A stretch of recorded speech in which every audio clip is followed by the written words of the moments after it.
introduce the new Trinity Metro President and CEO. Thanks, David. Rich, are you here?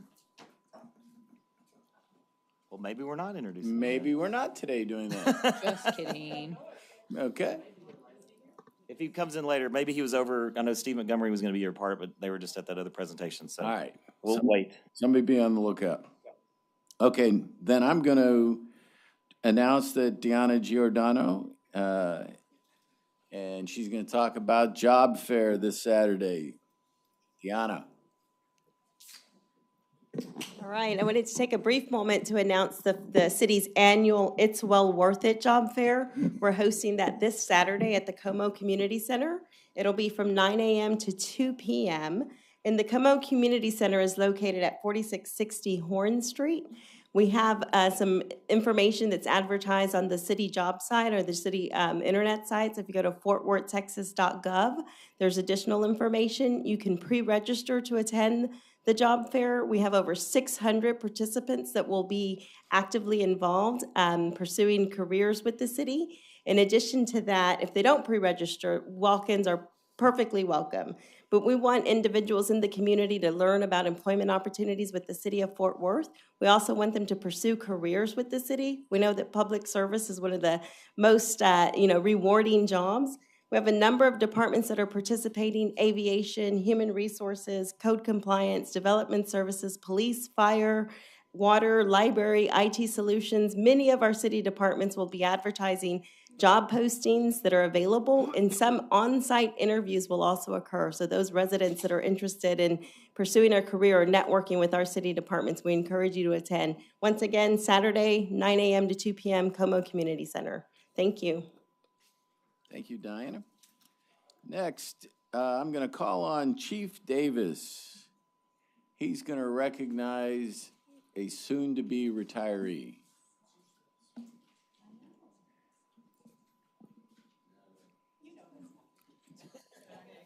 Sorry. He's learning. I'm still learning. I have a list of thank yous for you. Good afternoon, Mayor, members of council, Mr. Cook. After 37 years of service to the city of Fort Worth, Chief Robertson has announced his intention to retire the first part of July. Chief Robertson was one of the first people that was a friend, a colleague, and a historian to the history of the fire department in Fort Worth when I arrived back in 2018.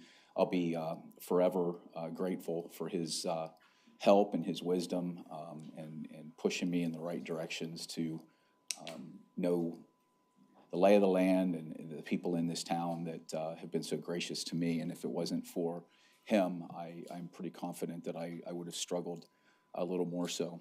He and his wife, Kathy, have been married for about 4 years now, 3 years. And we wish him and Kathy the best of health and happiness in his retirement. And I wanted to have an opportunity for him to see you today, so I appreciate it. Homer?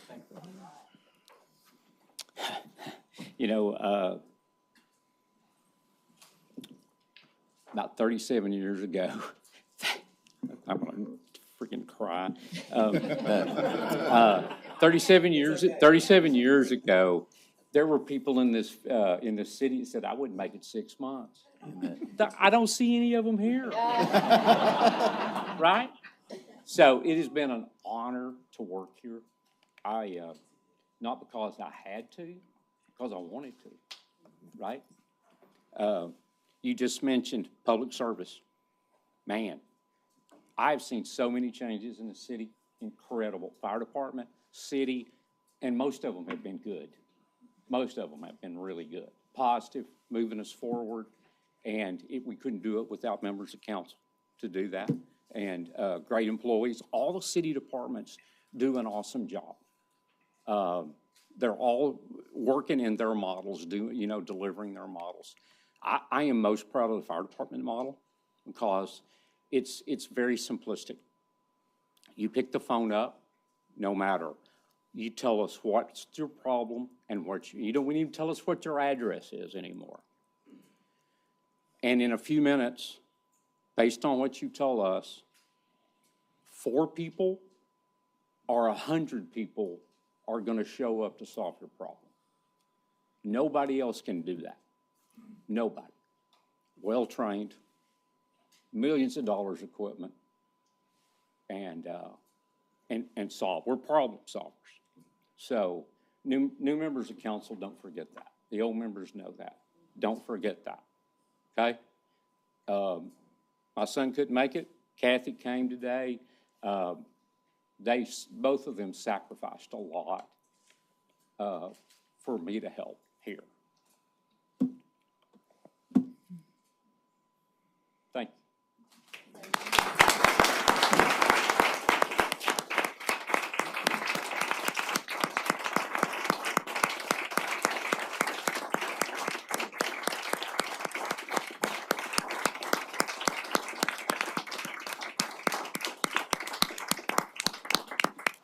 I just want to say, Chief, thank you for your service. Thank you for your friendship over the years. What I hope this means is you'll have more time to cook that dang good barbecue that you make and have me over. So I appreciate you. Thank you. Yeah. Go ahead, Gina. I don't know if any other members on this council have had the need to call 911, but I have. And when I called 911 on my birthday, October 16th, 2018, I was experiencing a stroke. Fire department on the spot, no problems. The call was so boring, MedStar played it. Carlos will remember since we're the old ones now. They played that call in this work session. I will never forget the date, but what I will tell you is when you call 911, everybody's going to show up. Sometimes in a real rush, sometimes depending on what you communicate to them, not so fast, but they got to me just in time. And very few people know that I experienced a stroke, and it's because of the urgency that they got to me. And so they are always special to me. And of course, the MedStar team too. Absolutely. Thank you, Chief. Carlos. I'd like to say something to echo the comments of my council colleagues. Homer, appreciate you. There's no way to encapsulate in brief comments all that you meant for your service to the fire department and city and to this council member. I do have a question, though. You're retiring, what, July 1st? Is that anything to do with you skipping out on all the work that's waiting for us On July 4th? I don't know, Chief. You may want to look into that. But anyway.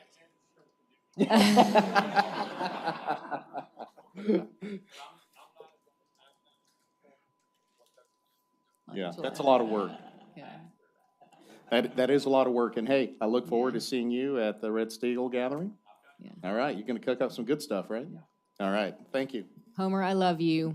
We really do. And you represent all that's good, not just in the city of Fort Worth, but in people in general. All of us have called on you numerous times. I'm included in that. I will miss you.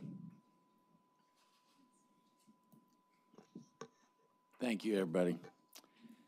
Let's see, I need to correct something I previously said. The special called council meeting for the city auditor interviews start at 1 tomorrow, not 11, 1 o'clock, all right?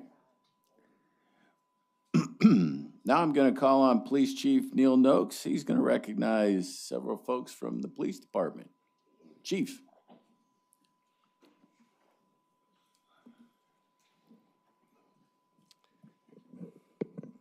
Mayor and Council, if I may, before I start, I would like to thank Homer for all of his work, his years of dedication. I've enjoyed working with him personally, and the city is better off having had his service for 37 years, no question. Speaking of service, and one thing that Homer said earlier, at Fort Worth PD, we're not really looking to hire law enforcers. We can teach you to enforce the law. We're looking for problem solvers. We're looking for compassionate, professional, empathetic problem solvers who can come in and take care of whatever issue someone may have. You see 4 of them right here. One of the things we're investing in heavily at Fort Worth PD is leadership development and training for all of our officers. And specifically, we've got some examples of the leaders in our department who are also in leadership roles. And I wanted to recognize them for some programs they've completed recently that shows their commitment to being leaders in this city. First of all, I want to recognize Lieutenant Mike Williams. Raise your hand so everybody sees you, sir. Lieutenant Mike Williams recently completed the FBI National Academy, which is a 10-week program in Quantico, Virginia at the FBI National Training Center. It is no joke. The training is rather extensive about best practices in law enforcement, mental health and wellness, all the things that leaders in law enforcement need to know to lead an agency. It's hard to be gone from your family for 10 weeks as he was, but his dedication to this city and the department is what led him to put in, to be accepted for and be successful in that program. And I want to applaud Mike Williams for what he did there at the FBI National Academy.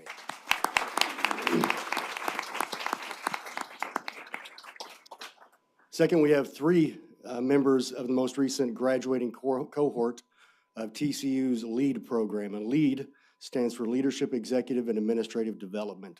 It's a program that's similar in nature to the FBI National Academy, but it's done locally at TCU over 2 full semesters. The graduates receive 12 graduate hours from TCU, and again, they learn about best practices in policing, health and wellness, all the things that leaders need to know to do well in an agency. Having gone through that program myself, I know that that one is very difficult. It's demanding, about 2 hours and 40 minutes, 2 nights a week, again, for 2 full semesters there on campus at TCU. I want to applaud, first of all, Paula Fimbres, Deputy Chief Paula Fimbres on the end, Lieutenant Chris Gorey, and Sergeant Dana Stevenson. I applaud them because not only are they leaders of tomorrow, they're leaders today, and we appreciate all of their efforts. Thank you for allowing us to recognize them. Thanks, Chief, and thank you, everybody. Oh, photo.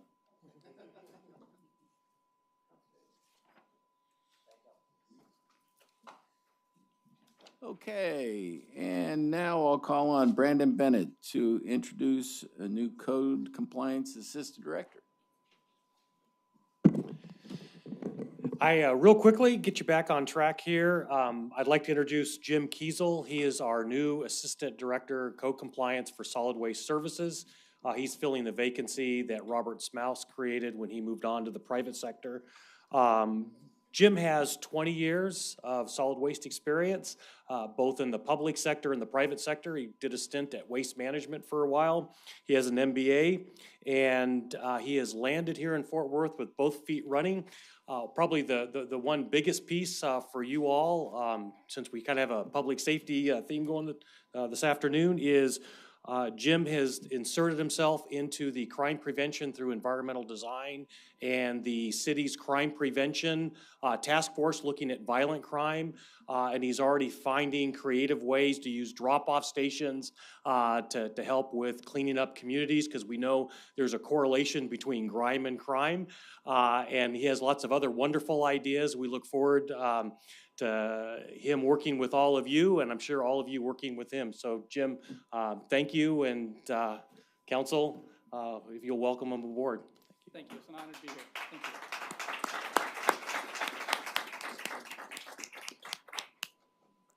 All right, now turning to informal reports. There are a few. The first informal report is on the July 4th fireworks complaints, and Chief Davis and Chief Noakes are available if there are any questions. All right, I'll take that as we're moving on. David. I'll take that as we're not moving on. No. We are, Yeah, but right. The CEO just walked in, so if you want to. Oh, thank you for that. You're welcome. Thank you. Thank you. All right, but just remember, we got past the first informal report. Okay. So now I'll call on Councilmember Michael Crane. Thanks, David, and I want to take this opportunity. We have a new Trinity Metro CEO, Rich Andreski, and why don't you come on up? Okay. Come on, you go over here. Gino, I want you to go to that one over there, that podium over there, so you can. Yeah, thank you. He started yesterday, so he's fresh on the job, but has years of experience in the public transportation sector. I'm not going to read your bio. I'm going to let you talk about yourself, but welcome to Fort Worth, and we're looking forward to your leadership. Michael, yeah, thanks for inviting me. You and Chris, I really appreciated the time you spent with me to get me acclimated and acquainted to Fort Worth. Really, it's a joy to be here with all of you. Again, my name's Rich Andreski. I come to you from Connecticut, where I've spent the last 7 years as the Chief of Public Transportation for the state of Connecticut. I've dedicated my working professional career to public transportation. And I got to tell you, I wasn't looking for this opportunity, but when it became available, the reputation of Fort Worth, the city of Fort Worth, really preceded itself. I sort of talked to insiders in the industry, people that know public transportation around the country. I heard two things about Fort Worth. One is the warm-hearted people and the vision that all of you have for the future of the city. Also heard a lot of good things about Trinity Metro and the team over there and the great projects that they're delivering. So, TexRail obviously came online recently. That's been a huge success. I know that there's an appetite for more investment. I've heard about the extension of TexRail to the near south side. We've heard about the East Lancaster Avenue bus rapid transit improvements. But really, my hope is not to do too much talking, but to do a lot of listening in the first month, 2-3 months on the job. So that's what I'm really hoping that to really meet and hear from you about what you really see the future for this city. And Trinity Metro is one piece of a healthy, vibrant city, and we want to play a role and support you in that vision. So again, this is my second day on the job. I don't have a lot to tell you about my role, except to say I want to make myself available and be there for you and to listen to you. And if you all have any questions, I'd be happy to take any questions. Elizabeth, go ahead. I would just like to welcome you to Fort Worth. We're really excited to have you. I think our public transportation system could use a lot of TLC, and so I'm really excited to see what you do there, and I'm really grateful for my colleagues Michael Crane and Chris Nettles, who serve on the Trinity Metro Board and act as really our liaisons to make sure that we're fostering better communication and better coordination between Trinity Metro and the city. So thank you, and I look forward to working with you. Thank you. Welcome, Rich. You've made it a whole week in Texas weather. I'm sure you're wishing you were back in Connecticut a few of these days, but we're happy to have you here. Thank you. Thank you so much. Yeah, it is a bit warm, but we're looking forward to it. My family will be joining me in about a month. We're moving on down, so. Give them 2 months. Give them 2 months. Wait till September. Thank you, Rich. Thank you. Thank you so much. Bye-bye.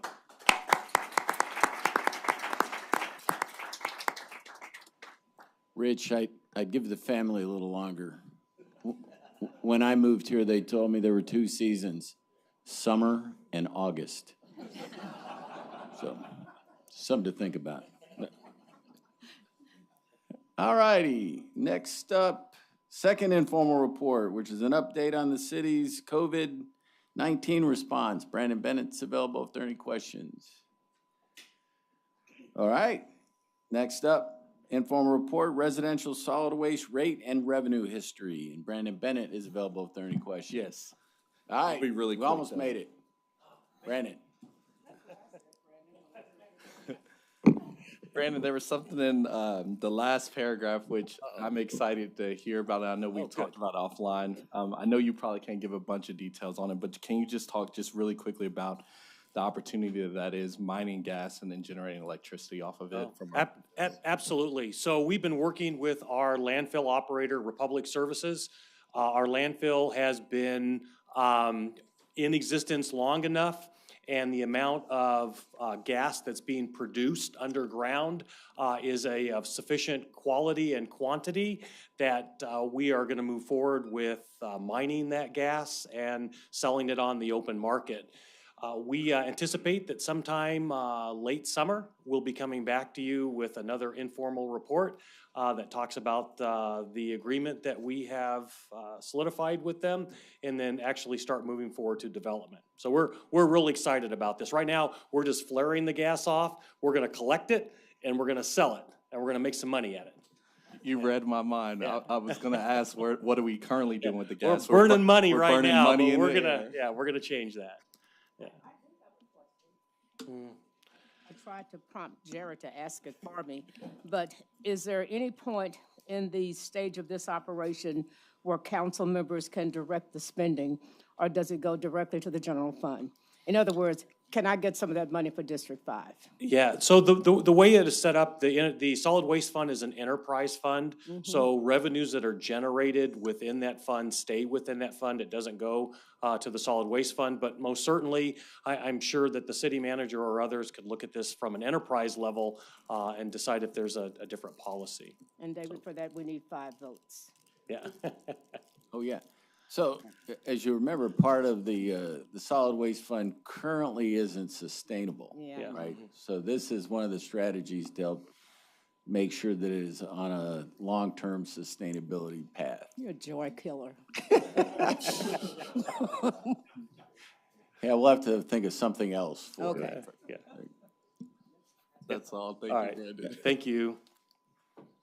Thanks, Brandon. Next is the application process for crime control and prevention district funding, and Keith Morris is available if there are any questions. Next is the Fort Worth Police Department policy for runaway children, and Assistant Police Chief Sparrow is available if there are any questions. There are. All right.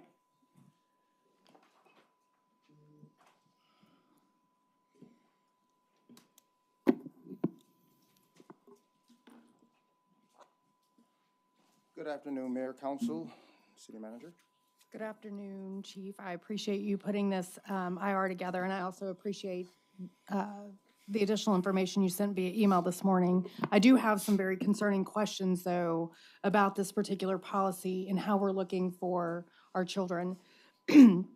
First, I want to say I understand that we don't have unlimited resources, and it's your job to prioritize the safety of all of our residents. I think we're missing the mark here because we're not prioritizing the safety of our children. And I want to share a bit of a personal story on this one because I think it sheds some light to why I'm so concerned about this. I certainly hope that you have never experienced in your family, had the occasion to experience a child with mental health issues, but my family has not been so fortunate in that. And as part of that, in my home, I saw a child run more than once when they were having a pretty severe mental health crisis. And I understand that there are provisions in this policy that talk about children with medication or children with mental impairment, but I can tell you those aren't the questions that are asked when the police officers show up. The first question they ask is, well, have they done this before? And then the response becomes, do I lie or do I tell the truth? Because I don't know how they're going to respond to that. And my 10-year-old baby has run, or my 11-year-old baby, or my 12-year-old baby, and I just need help finding them so that they can get the help they need. We're not doing right by our children when we don't exhaust our resources. And if they've run away twice, does that make them any less vulnerable than the child that's run away once? And I want to share some information that I gathered as part of reviewing this IR. Runaway children are the most vulnerable to be trafficked. And when a child runs because something is wrong, whether it's at home or a mental illness. And so I really urge you to review this policy on what that looks like for our children that are particularly, the child that sparked this was 10. And I'm glad that, they were found, but 10 is young. 10 is not an age. They can't be, criminally tried. There's no culpability at 10. And so I think the same would go for a child choosing to run.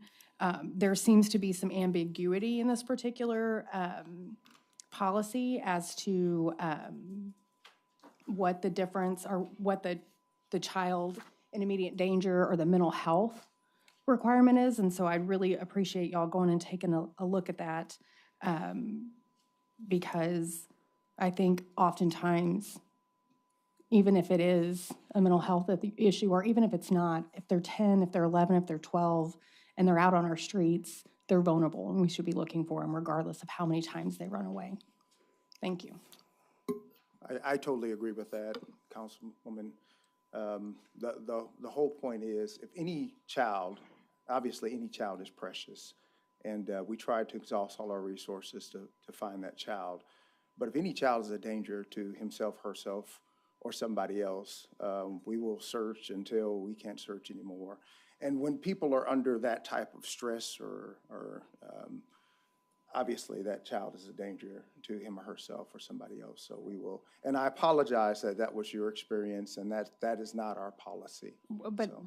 but it is, if your policy is what I'm looking at here, it's that, you won't search for them if they're a habitual runaway. Well, that's something that's taken in the totality of the circumstances. It doesn't mean that we won't search for them if they're a habitual runaway. When I worked sex crimes, we had prostitutes who were raped, and it was proven that they were raped, and they were victims. And in that case, they're treated like a victim. So if somebody is actually going through, like I said, stress like that, to where they're a danger to themselves or somebody else, that would put that person in that category to where we continue to look. Whether or not they ran away one time or 10 times. Right. So Anybody can be a victim. It doesn't matter what happened in your past. It doesn't matter as far as what you've done. Anybody can be a victim. Right, but the email that sparked this was a 10-year-old child that ran away, and I know that they were found safe and sound, and I appreciate that. And I appreciate everyone that did that hard work, but they were 10, and we stopped looking for them. And so because they were a habitual runaway, because they've done this before. And I understand that, if I've run away to my best friend's house 5 times now, go look at my best friend's house, right? Find me. Don't just say, well, she runs away to her best friend's house, and leave it at that. I don't think that we should ever receive another email here on council when we get that heads up, and not because I want you to stop sending them, but I don't ever want to see another email that says that they've stopped looking for a child. I want to know what the update is, where they found that child, and it does not matter how many times they have run. We'll look into that. Thank you. I just have a kind of a follow-up to that a little bit. When we talk about trafficking, et cetera, there's gotten on a lot of media attention recently about a child abducted at the American Airlines Center. 15-year-old girl went to the bathroom. By all accounts, very normal. No abnormal home life, but we know these predators are out there, and they're looking for any opportunity, and that's what they found with this girl. And from all accounts, she might have willingly left, et cetera. Those parents were told to go home and file the complaint there. So they had to drive 30 minutes without their child in the car. I just want to know how we would handle that situation if something like that arose. Maybe at Dickey's, a girl was abducted. Either way, if she left on her own accord or not, we should be looking for him. So how would that have been handled here? Would we have told people to go home and file that because she might have left willingly? If so, we may need to, but We'll never tell anybody to go home. I mean, there's no waiting period as far as when you can file a missing person report, but we will take all of the totality of the circumstances involved and make a decision on that. I can't tell you exactly what was told to those officers, or I don't know any of the details about that, so I can't tell you. But anytime that there's any type of possibility, if somebody's been abducted or something has happened where a person's been a victim of a criminal activity, a criminal episode or anything like that, we're gonna take action. Okay. So. I just want to make sure that if something like that happens here, we don't do what Dallas did and leave those parents in a lurch. And then it was 10 days. They found the girl. She'd been trafficked in Oklahoma.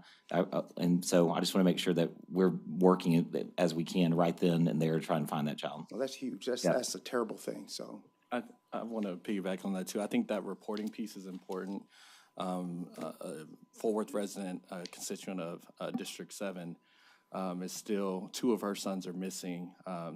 It's reported that their father took them against court order out of state in Florida. And she was told to go home to make the report.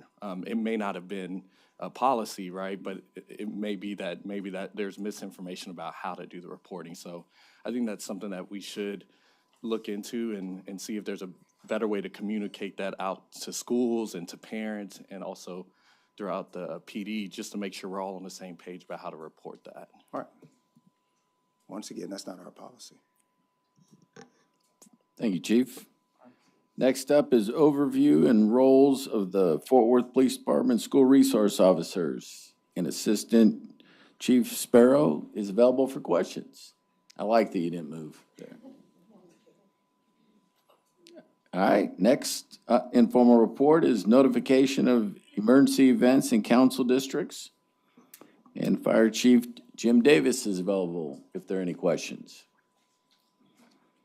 All right, next up is female fire recruitment, fitness requirements, and hiring data. And Chief Davis is available if there are any questions on that informal report.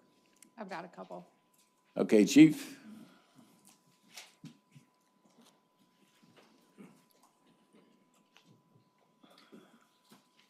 Yes, ma'am. Thank you for putting this together. When was the last time we did the Camp Heat?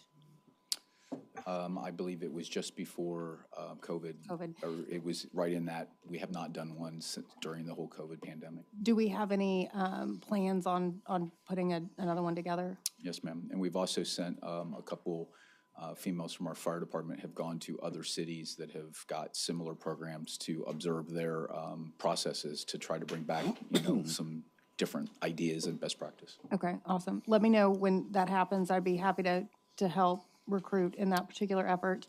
And then just on a positive note, I know we've got a class of recruits right now that's a little unique. So if you could just tell everyone in this room and everyone listening about that upcoming graduating class and why they're special. Well, I think with the support of the city manager's office and council, we hired 29, and for the first time in the history of the fire department, we have a minority-majority class. So we're pretty proud of that. So, thank you, ma'am. Next informal report is on washout rates of male recruits and the ability to have non-firefighters assist with recruiting. Chief Davis and Deanna Giordano are available if there are any questions.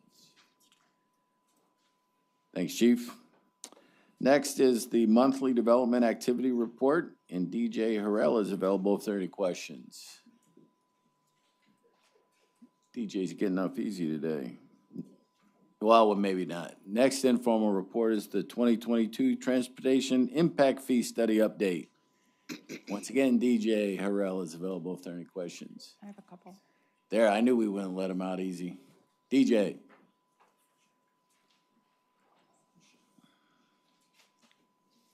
And while DJ's coming up here, David, I think some of this goes back to conversations that we've had about our impact fees and how they operate. And so really, DJ, it's not so much a question, but I just want to make sure we're having the conversation about, I think these do a good job of addressing growth where we haven't seen growth before. But how do these fees help mitigate some of our past sins? And so what really brought this to light wasn't necessarily our transportation impact, but some other impact fees we have in the city, and what that does to development. And so in this case, what that does to transportation and how we're investing those dollars into the central city where most of the development was done prior to these fees ever being instituted. And so can you touch on how we're dispersing those, or does it stay relative to where the fee was collected? So basically, the Transportation Impact Fee Program works in conjunction with the efforts by Transportation Public Works, to look at the roadways in a holistic manner. For instance, the impact fees are only related to new growth, right, and new capacity related to that growth. So you can't be used to repair existing roadways or to overlay existing roadways or anything that doesn't add capacity to our arterial network. It's based on our master thoroughfare plan and where we project the growth to go in the future.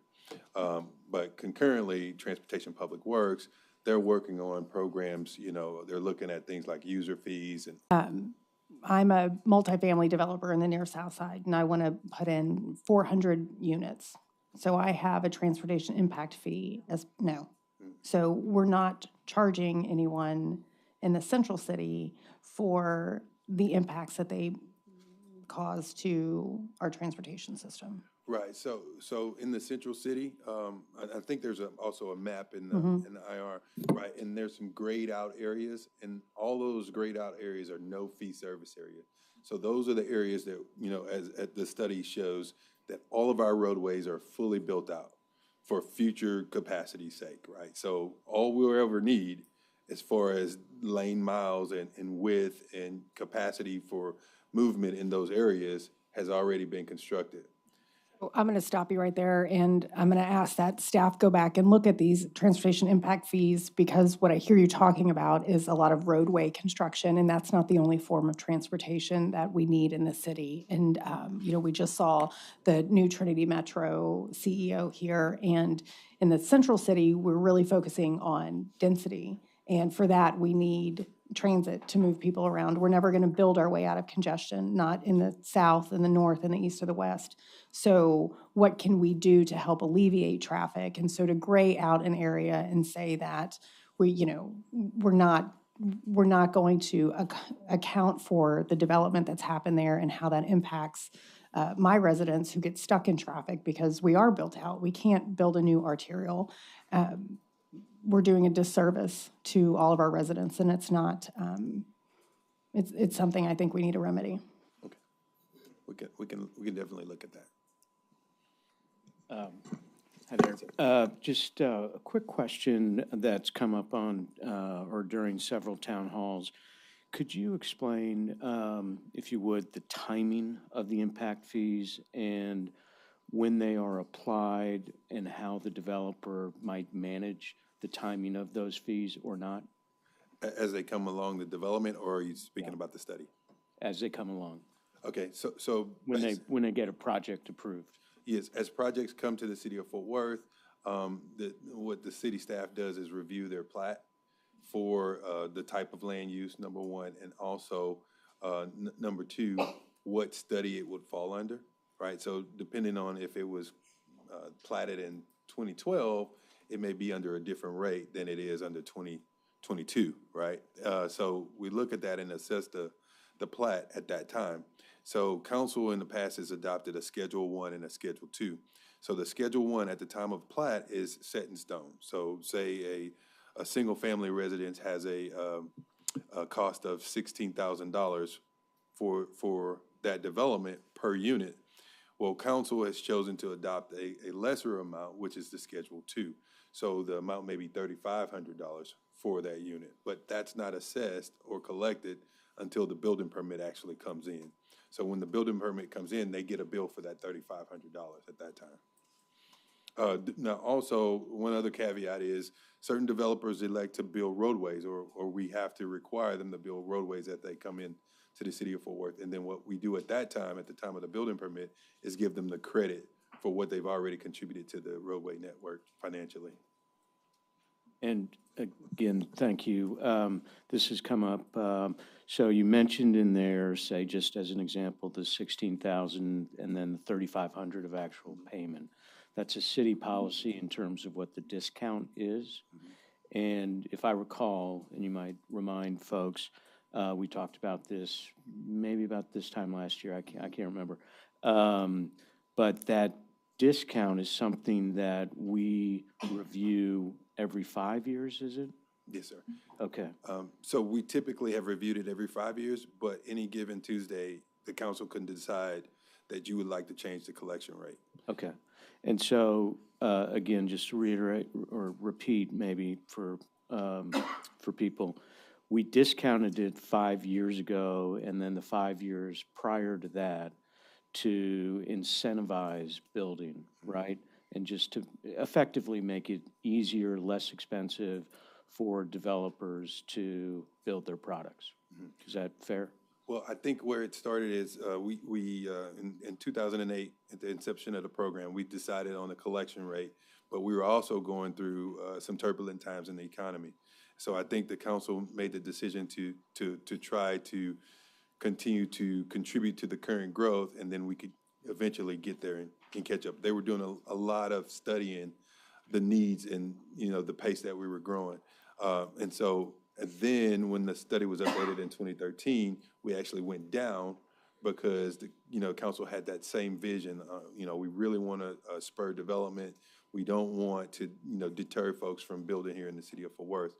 And so it wasn't until 2017 that we actually started creeping back up, right? Mm-hmm. So we crept up, just a bit, not to where we were recommended to go back in 2012, but we crept up a bit.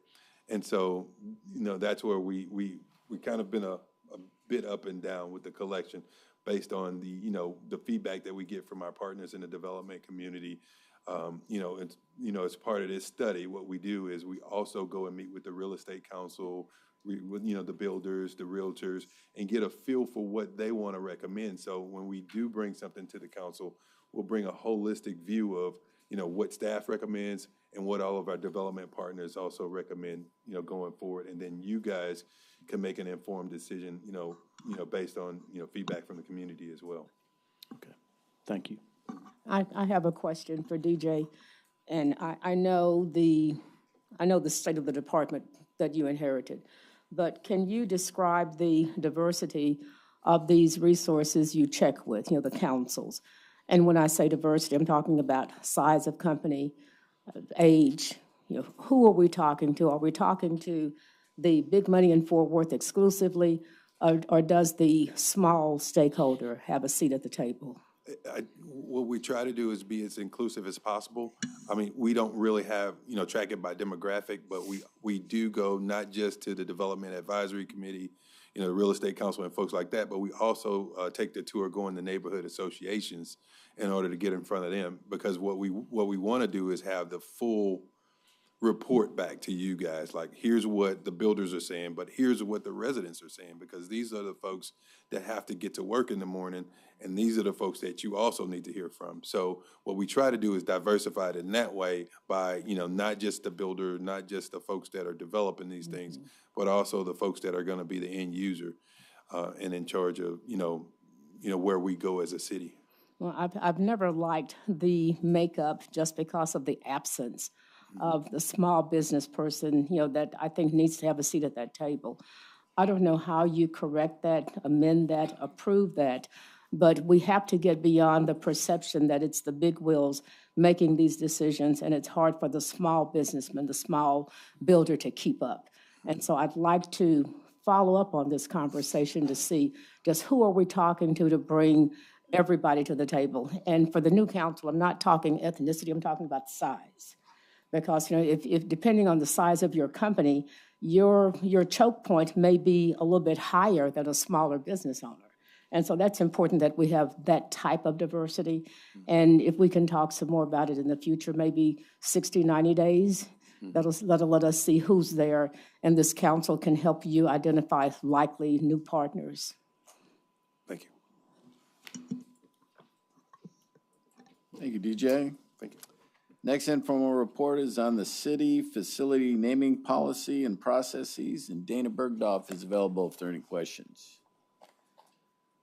All right, next informal report is the feasibility of increasing the number of days city pools are open. Kelly Picard is available if there are any questions. I have any questions. I just want to thank Parks. I know many of you have probably read some of the articles about how we weren't able to operate our pools full-time. Having talked with staff about that, they have done a tremendous job of trying to combat the lifeguard shortage that is that's happening nationally. So really just thank you to Parks and Rec for doing that. And Kelly, I don't see her, but oh, there she is. She's hiding. Kelly, thank you. Thank you all for everything that y'all done to kind of right that ship. All right, the next informal report is on Fort Worth's international profile and evaluating the need for a global Fort Worth. And Robert Stearns is available if there are any questions. All right, next informal report is the Lancaster. I'm sorry. Could we just kind of get an overview there? Yeah, Robert?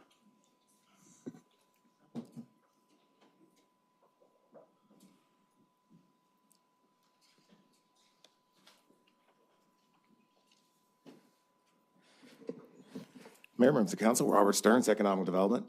The MNC, not the MNC, the informal report, sorry. MNC jumped the gun a little bit. But this IR is really on the status of evaluating the need for a global hub. So Fort Worth has not had a really, what I would call an incoming point for global development, business development for some time. We used to have an international center several years ago. And Sister Cities in some ways has tried to kind of step into that role a little bit to help us develop some of these relationships through the Sister Cities partners. But when we have companies that are operating overseas, they really don't have an access point when they're looking at Fort Worth. Likewise, we really don't have a way to explore those opportunities. And so what we're proposing is really hiring a consultant to help us look at the feasibility of developing an access point here in Fort Worth, which will allow us to explore those opportunities as they come forward and also help us kind of build out an international development plan as well. Thank you, Robert. I think it's super and can't wait to take the next step. Thank you. Thank you, Robert. Next is the Lancaster Lamar mixed-use development update, and Robert Stearns is available if there are any questions on that. All right. Next informal report is on the Office of Police Oversight, the 2020-2021 inaugural biennial report, and Kim Neal is available if there are any questions. Question? Kim.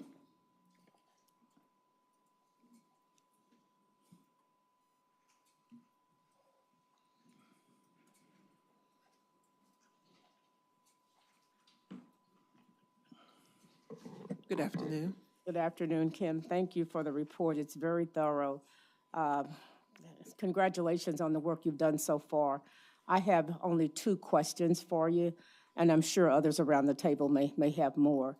But if you could please elaborate on your most proud moment, in this role, and the most challenging. What have you done that makes you proud to be here, that moves Fort Worth forward, and what's holding you back? I think my most proud moment is, despite the,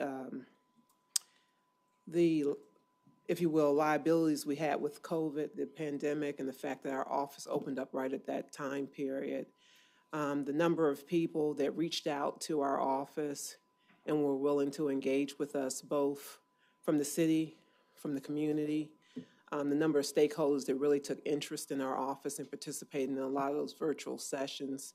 So I was able to get to know a lot of people and a lot of groups very early on. And so I'm very thankful for those communications. And I'm also thankful for finally getting to meet a lot of those folks face to face and actually seeing if they're short or tall, or and they can see that I'm tall. But, and actually, really networking with those folks this year.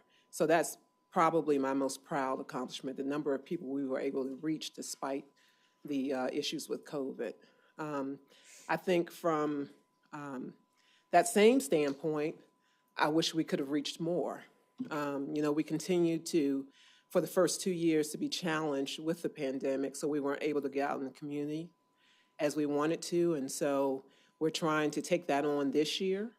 And we've had face-to-face engagements, and we plan to continue to have those as much as we can. And so that's probably the thing that I'm faced with the most. I'm often concerned when folks tell me that they still aren't aware of our office. And so that bothers me. And so I try my best to continue to reach out to the various communities that we have to ensure that they know that we are here to service their voice. And I'm going to cheat and add one more question to that.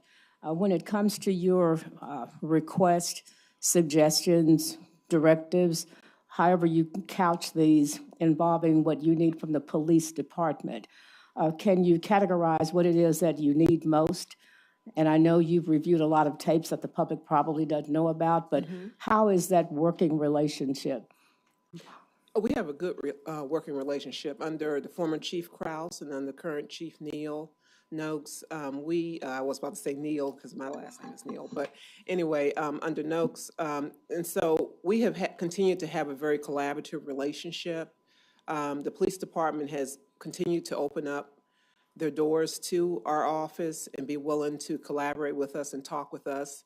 I'm not going to say we always agree. The majority of the times we do agree, but when we do disagree, we disagree respectfully. And I think we work together collaboratively to understand that we're all trying to get to the same common purpose, which is those enhanced community and police relationships. So as long as we continue to lead that as our guide, I think we can always continue to have a great relationship. I have a couple questions. Yes, sir. I'm looking at the, I guess the reports on 17, 18, and it talks about, I guess your recommendations to the department. It says PD concur / in progress and some / complete. The ones that are in progress, do we know did you give them a time frame since they agree with implementation? I did not. Many of these recommendations, some of these recommendations were under the previous chief. And so, of course, now we have a new chief. And so one of the things that I know Chief Noakes and I are committed to do is to create a more formal process for receiving these recommendations and then in turn following up with those recommendations. We've talked about it and we're going to put it to paper and talk about it a little bit more. So that's what we're going to be doing in the next, probably in the next month or so, less than a month or so. We're going to be formalizing that process. Okay, and I know you might not can answer this, but Chief is here. And since you said that some of these were under the former chief, does our current chief still agree with a lot of these recommendations moving forward? I'll have to let him answer that.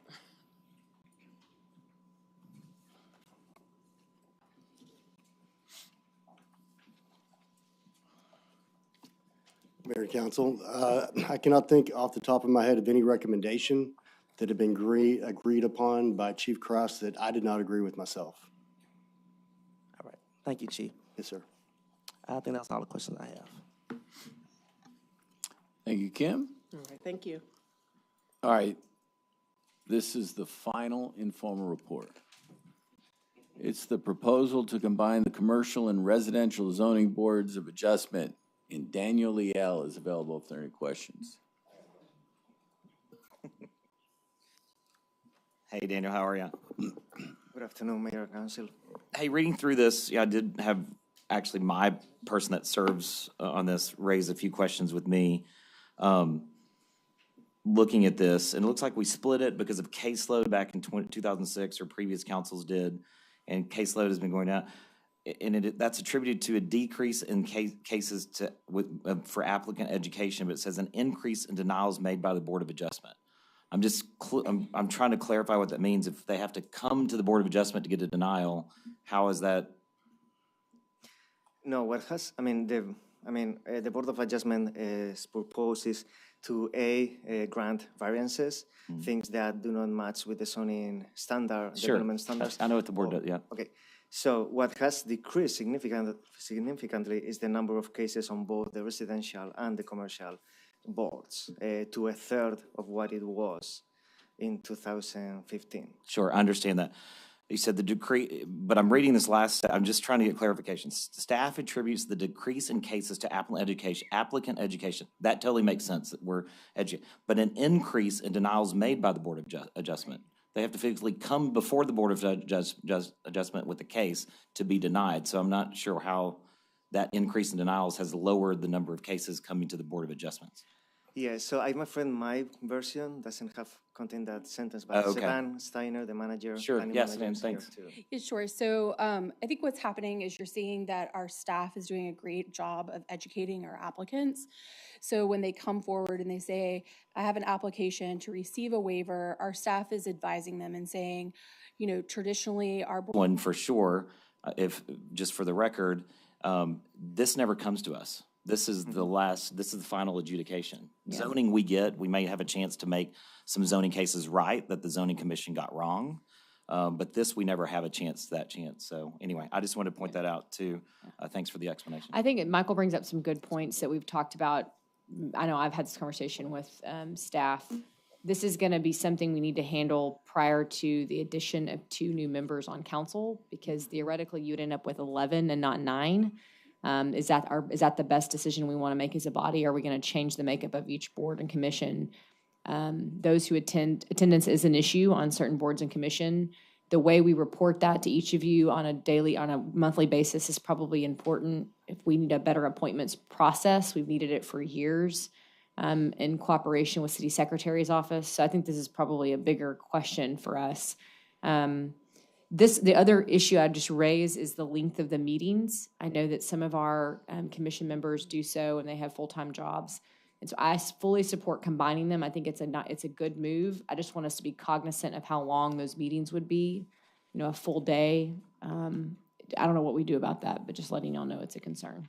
So I'll start answering that question. And we, for example, noticed a big uptick on the zoning commission in which we were not able to address all the cases by 5 p.m. We meet 1 to 5 with a previous work session at 12, but by, working with the chair, we were able to get a more streamlined process on timing everybody. Mhm. So I'm pretty confident that we can do something similar in this combined board.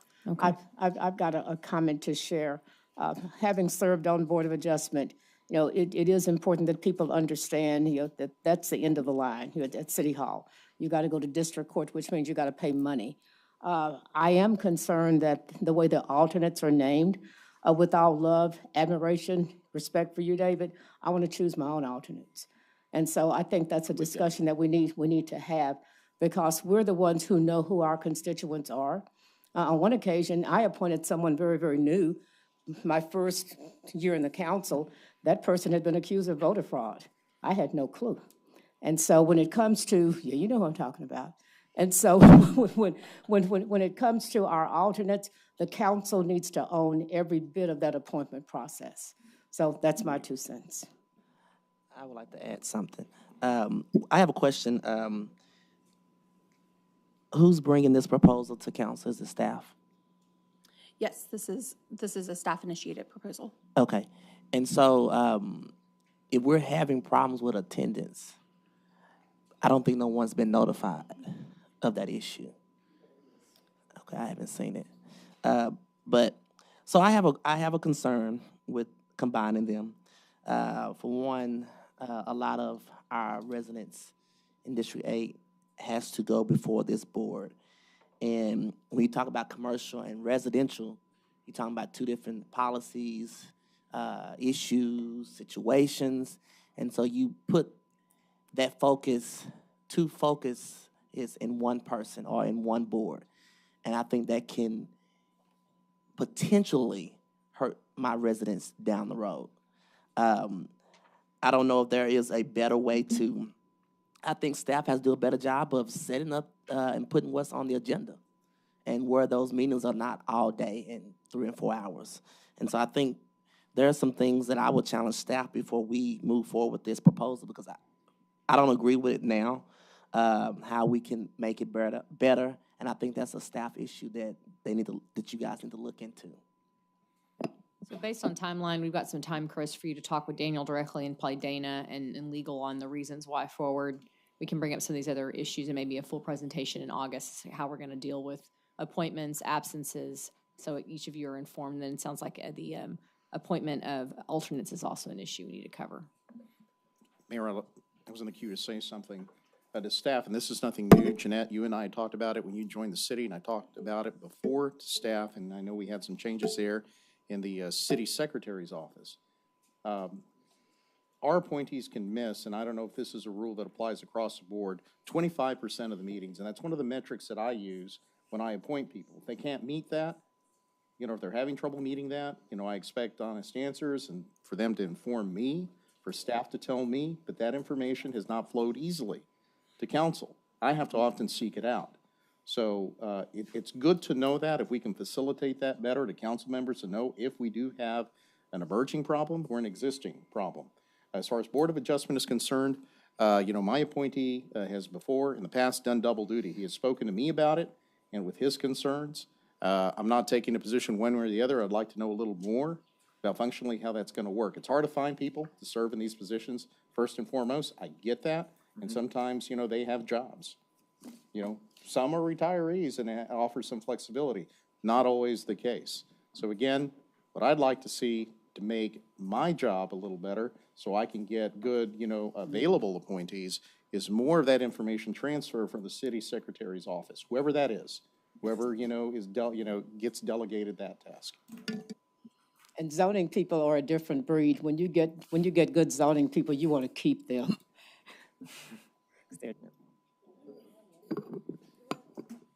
So I just want to make one quick comment. I may have the enviable position of being the only one at the table that's actually participated in a lawsuit against the city because of a Board of Adjustment commercial case that was wrong. And it's a brutal process, and we need to make sure it's better. Yeah. You sued the city?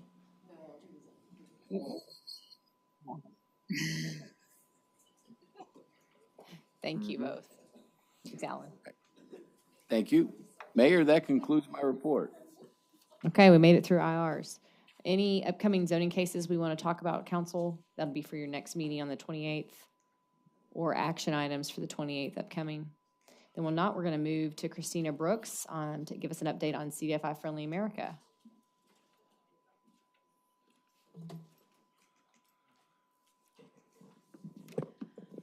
Good afternoon, Mayor, Council, City Manager Cook, community. In Q4 of 2021, the City Council approved $3 million of ARPA funds to address access to capital issues for small businesses in the Fort Worth marketplace. Working collaboratively, the Diversity and Inclusion Department joined forces with the Economic Development Department and Neighborhood Services Department to identify a solution, not only to the access to capital issues for small businesses as outlined by the city's 2020 disparity study, but also to address other unmet capital needs in the community, like for affordable housing, permanent supportive housing, economic development and target revitalization areas, major public-private partnerships, early childhood facility upgrades, and other nonprofit needs, as well as mortgage loans and alternatives to predatory payday loans. We identified CDFI-friendly model as a viable solution. Founding partner for CDFI-Friendly America, Mark Pensky, is here this afternoon to give account of where we are, what we've accomplished to date, and what's next. Join me in welcoming Mark Pensky. Thank you, Christina. Mayor, Council, good afternoon. I'm glad to be here with you. I also want to, in addition to thanking Christina for her guidance and support in this, I want to thank Robert Stearns from Economic Development, who's been a great partner as we've gone through this. My purpose today is to report 8 months into the work that we're doing out of 18 months, where we are and how we expect to get to where we're going to go to. I have almost entirely good news to share with you. And I'm going to focus around the goals that we announced when we first rolled this out back in January as a way of organizing this. And I'm going to give you a sort of a top line results. I'm going to give you a little reminder, a little background into what we're doing. Christina did a nice job of sort of setting the stage for that. And I look forward to your questions. In the process, I'm going to give you a couple of data updates. Top line headlines, we're on schedule. Things are going as we expected. We've had no major surprises. We've been successful in the outreach which we've done in the community. We have a phase of our work we call Educate and Organize, which is really bringing people together. We've been really happy with the way that's gone and bringing sources of financing together with folks who are looking for financing. We are on target to start business planning in July, and financing, which as you'll see in our report, started as soon as we got going, and it started with a flurry. Is on schedule and accelerating, and I think we're in good shape for what we're trying to do this year. Just really briefly, we go through a 4-step process: outreach, which is really getting to know the community a little bit, and it's been wonderful to get to know this community. It's a wonderful place with people who are really dedicated to each other and to the community and to the city. We do what I call the educate and organizing work, which I just mentioned. We do the business planning. And for us, business planning is not only going through the process of putting everything into numbers, it's a process of further organizing, because we go out, we'll take that plan out at various stages to all of the folks who are going to be affected by this and involved in this, and make sure they understand it, make sure they're comfortable with it, make sure they understand what's expected of them and what they can expect from it. So that's a really important phase of our work that will start over the summer. And then implementation, which, as I said, with financing, we've already started. But just to note up front, CDFI Friendly Fort Worth will be an independent nonprofit organization. It'll have a staff of perhaps 2 or 3 folks. That does not exist yet. At this point, CDFI Friendly Fort Worth is a brand, if you will, that CDFI Friendly America, my organization, is sort of managing. We hope to make that transition over the summer, and I'll talk a little bit about that. Here's the timeline for what we're doing. As I suggested earlier, As I said, we're on schedule. The bottom line, the green line, suggested that we're not trying to plan something so that we can later do financing. We're trying to do financing whenever we see the opportunity, because that's the goal that we're after. So let me take us back just a little bit to where we started. This is an analysis. If you look at the blue line in the middle, it tells you what the lending per capita, CDFI financing per capita is in each of these jurisdictions. And you can see, circled in red, that Fort Worth was lagging with some comparatives, right? And what I want to do, first of all, is update that. And I want to update that with a little bit of good news and then a little bit of bad news. The good news is that we actually have, I just got this morning, there's now data through, these data are through fiscal year 19. We now have data through fiscal year 20. The good news is that Fort Worth's number went up from $39 per person to $46 per person, an 18% increase. So this is through fiscal year 20. The bad news is that, and it doesn't quite match up here, Tarrant County went up 43%. Dallas-Fort Worth, the region, went up 32%, Texas went up 30%, and the United States went up 38%. So we've lost ground prior to starting this work. So it becomes all the more urgent and all the more important that we succeed at what we're trying to do. This is where we started, you know, with some things that we laid out when we first met with council and in our January event. That first, the people in communities of color in Fort Worth are undercapitalized. That's our driving organizing principle. It's where we're centered. That from our experience, that a community-centered and community-controlled CDFI-friendly strategy, the one that we're building here, will in fact attract CDFIs. It will increase financing, and it will create opportunities, some of which we can anticipate, some of which, frankly, we can't anticipate because there are a lot of people out there with a lot of good ideas that we don't know about yet. And that we think that there's significant untapped demand for CDFI financing in this city. And that's a combination, if I can, of going back to, if you look at the financing per person and you look at above it and see that 61% of Fort Worth's census tracts are eligible for CDFI financing or qualify as eligible for CDFI financing, tells you that there's some demand that's not being met. So I said I wanted to talk to goals. I'm going to talk to these goals. We wanted to engage, educate, and organize Fort Worth as a CDFI-friendly marketplace. We want to attract CDFIs. If we're not successful in making CDFIs understand what the opportunities are to do financing, they are not going to come, and we're sort of dead on arrival, but fortunately not. We want to arrange and identify technical assistance providers. I'll talk a little bit more about this perhaps as we get into questions, but one of the things we've learned in Fort Worth, which didn't surprise us, is there are a lot of people who have good ideas. There are a lot of people who want to do financing, whether it's small business owners, new developers. We've met a whole bunch of new developers with great ideas. They're new to this. They don't yet know how to do it. They need technical assistance. So I will tell you that within the week prior to a public event that we're doing on the 29th here in Fort Worth, we will be releasing on our website a whole set of new technical assistance resources for the community to draw on to sort of build their capacity. We will stand up an independent nonprofit and we will facilitate. This is what we said officially. I promised council, I'll say it here, $250 million or more over 5 years. I stand by that. I think that looks incredibly reachable, and I expect that that's going to happen. Again, as you know, the city of Fort Worth put $3 million in using ARPA funds into this. $1 million of it will capitalize an enhancement fund that will be part of the new entity. $1 million of it goes to cover the work that we're doing, and there's some money in there for expense reimbursement. So. Really quickly, CDFIs are, just to remind you, are private sector financial intermediaries. They come in different forms, they come in different sizes, they have different focuses, but they are all private sector financial institutions that are working with under-resourced, undercapitalized, underserved people and communities. Almost all of them provide financing and technical assistance. They provide the technical assistance in different ways. Their business model is to be profitable, but not profit maximizing. That allows them to ensure that they're sustainable, but it allows them also to use some of the revenue that they bring in to support their customers, since they rise or fall based on the performance of the loans that they make. And last, and this is a critical point, there are more than 1,400 CDFIs working in all 50 states right now, and including a fair number in Texas. What's not happening is they're not working in Fort Worth. So we just need to get them here.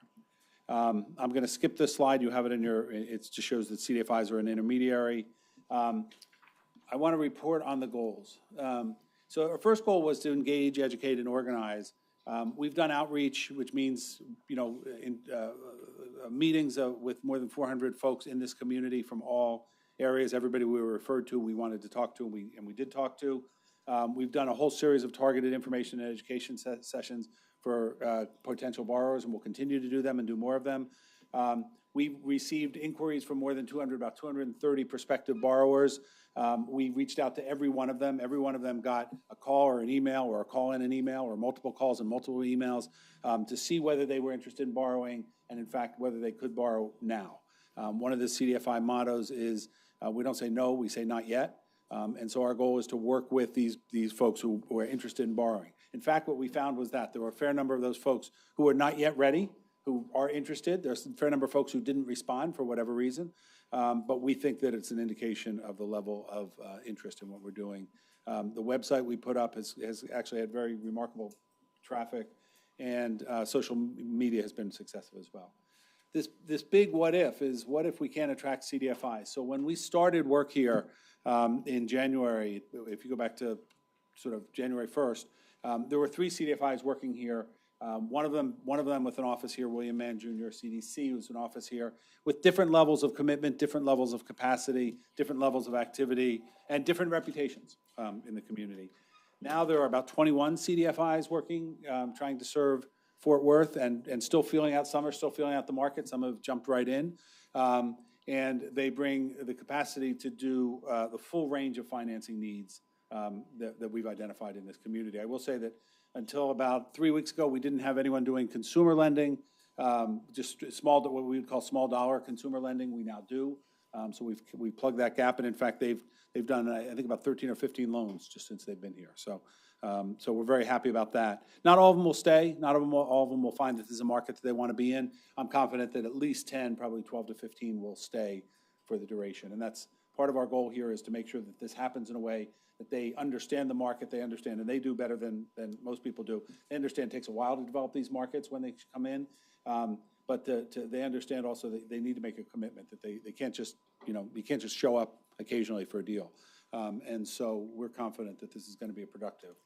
To give you an idea of that, there's about $2 billion overall, a little more than $2 billion in overall CDFI balance sheet capacity. It means there's $2 billion potentially to be loaned here from these CDFIs.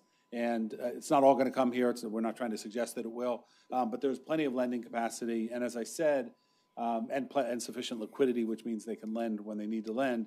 And that we're covering all these sectors, as Christina mentioned. Small business is where we started, but consumer lending, nonprofit lending, home ownership and mortgages, and real estate of all types. Now, one of the things I want to mention in this, because I'm going to come to some numbers in a minute, is that the smaller, simpler deals are the ones that get done first. Right? And so when you hear about the data that we're talking about, a lot of it was consumer lending and small business loans, right? We're starting to see mortgage lending pick up. We're thrilled about that. We'll see what happens with the changing economy, but we think that that's going to continue. And we're working now with a whole bunch of folks doing various types of real estate developments and larger businesses seeking over $500,000 in financing. They take longer, but they're coming.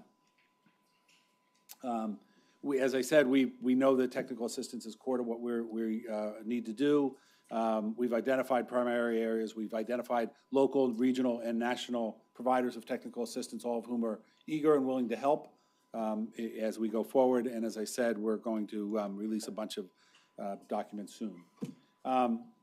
We have to create an independent nonprofit. Sorry, I'm talking so fast, but hopefully I'm covering everything you need to know. We need to stand up CDFI Friendly Fort Worth. That work will start in July.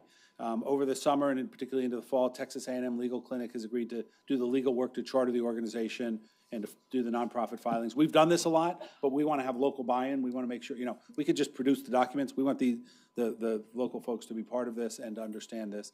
United Way has agreed to be our fiscal sponsor while we're waiting on our 501c3 determination. We've been really grateful for their support.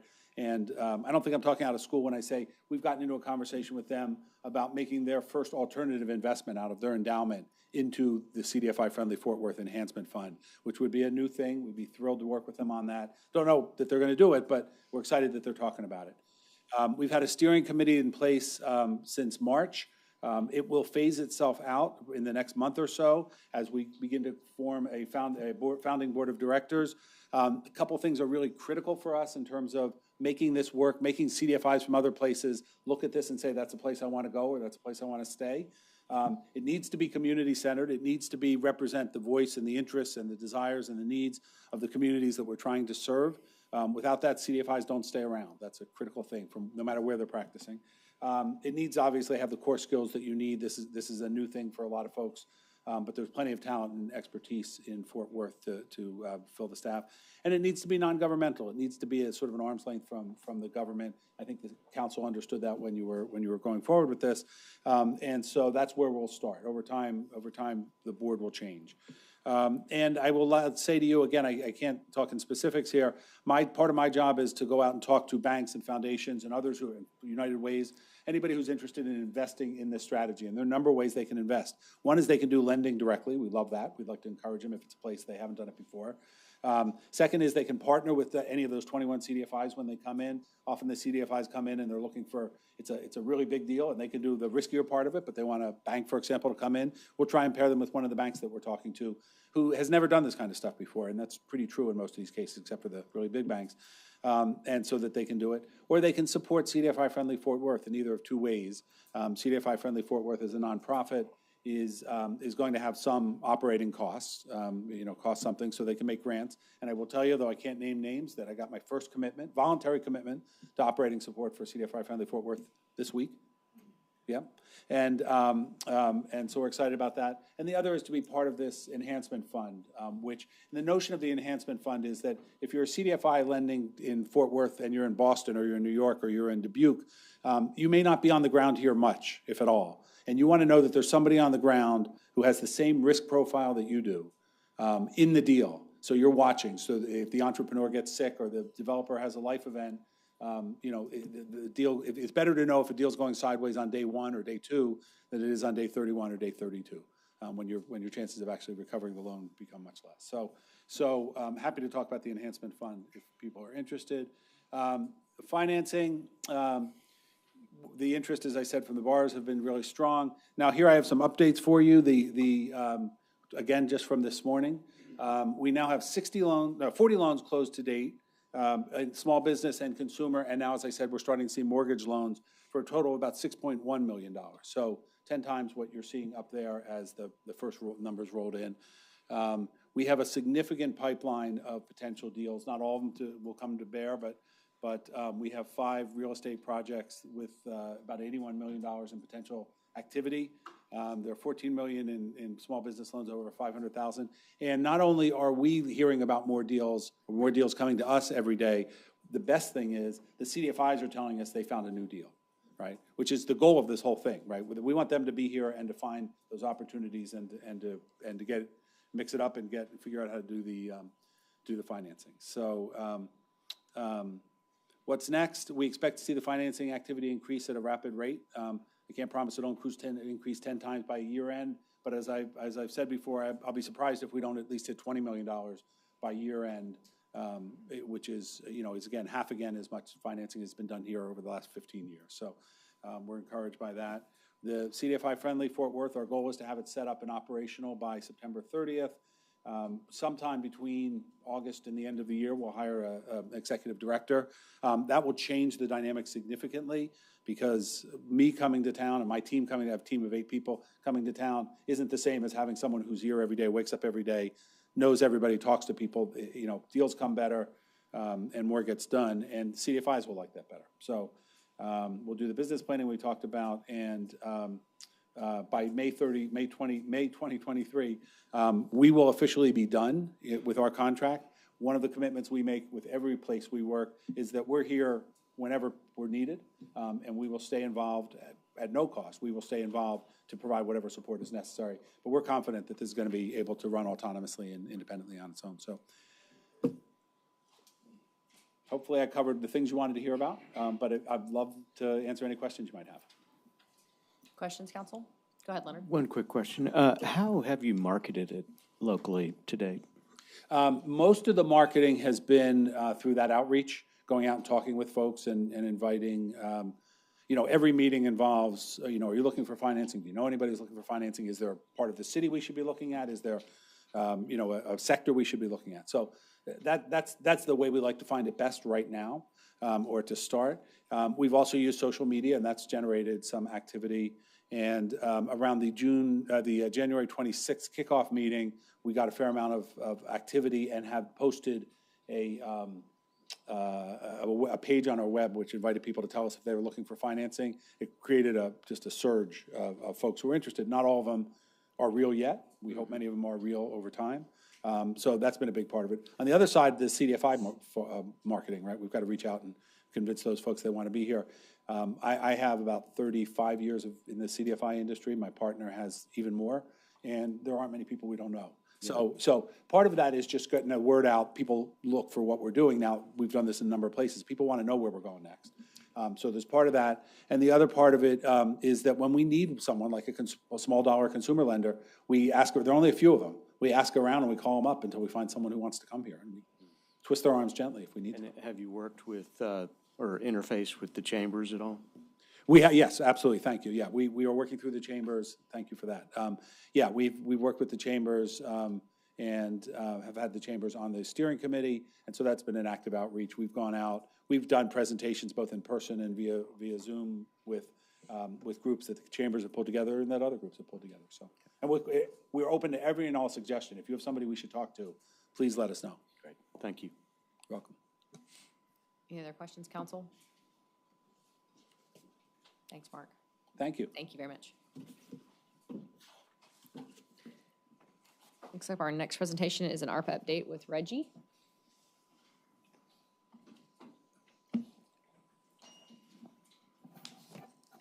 And then, Mayor, I have a recusal statement on this one, so I'll go ahead and read it. I'm recusing myself from this item due to a conflict of interest related to my employer, the Tanner Area Food Bank.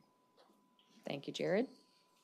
Good afternoon, Mayor and Council. I'm here today to provide an update on the ARPA allocations.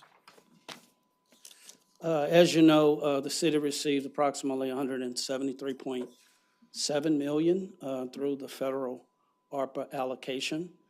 The city received the first half of the allocation in May of last year, and the second tranche was received on June 6th. All projects to date have been approved by council, and all ARPA information available to the public is available to the public on the city's main webpage.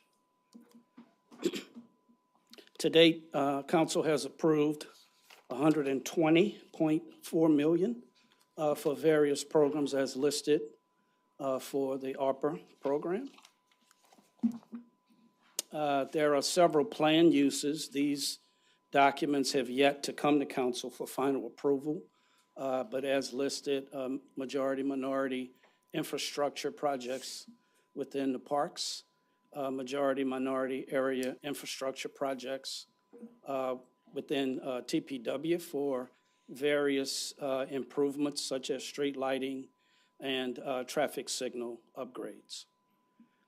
There's a third outstanding M&C related to the Texas Wesleyan Public Utility relocation. And the last one, Texas A&M University, and the specific program use hasn't been identified at this point. When you consider all two categories, we've identified programs for up to approximately $145.6 million, which leaves now a balance of approximately 28 that's available for subsequent appropriation.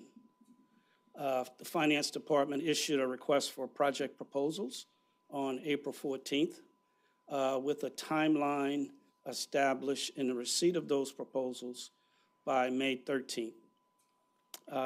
All projects were initially reviewed by the Finance Department for eligibility, and the listing of projects were then referred to the CMO team for prioritization. Within the revenue category, the city received several project requests that totaled $32.6 million. Within the non-revenue category, as illustrated, we received several proposals within that non-revenue category. totaling approximately 100.4 million, all to be funded within that 28 million. If I can go back, the revenue category, actually, there's only 8 million available within that category.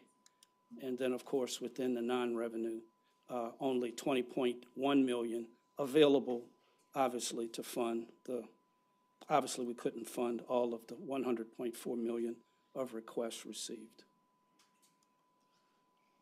The city manager team is now in a position to recommend projects within the revenue recovery provision.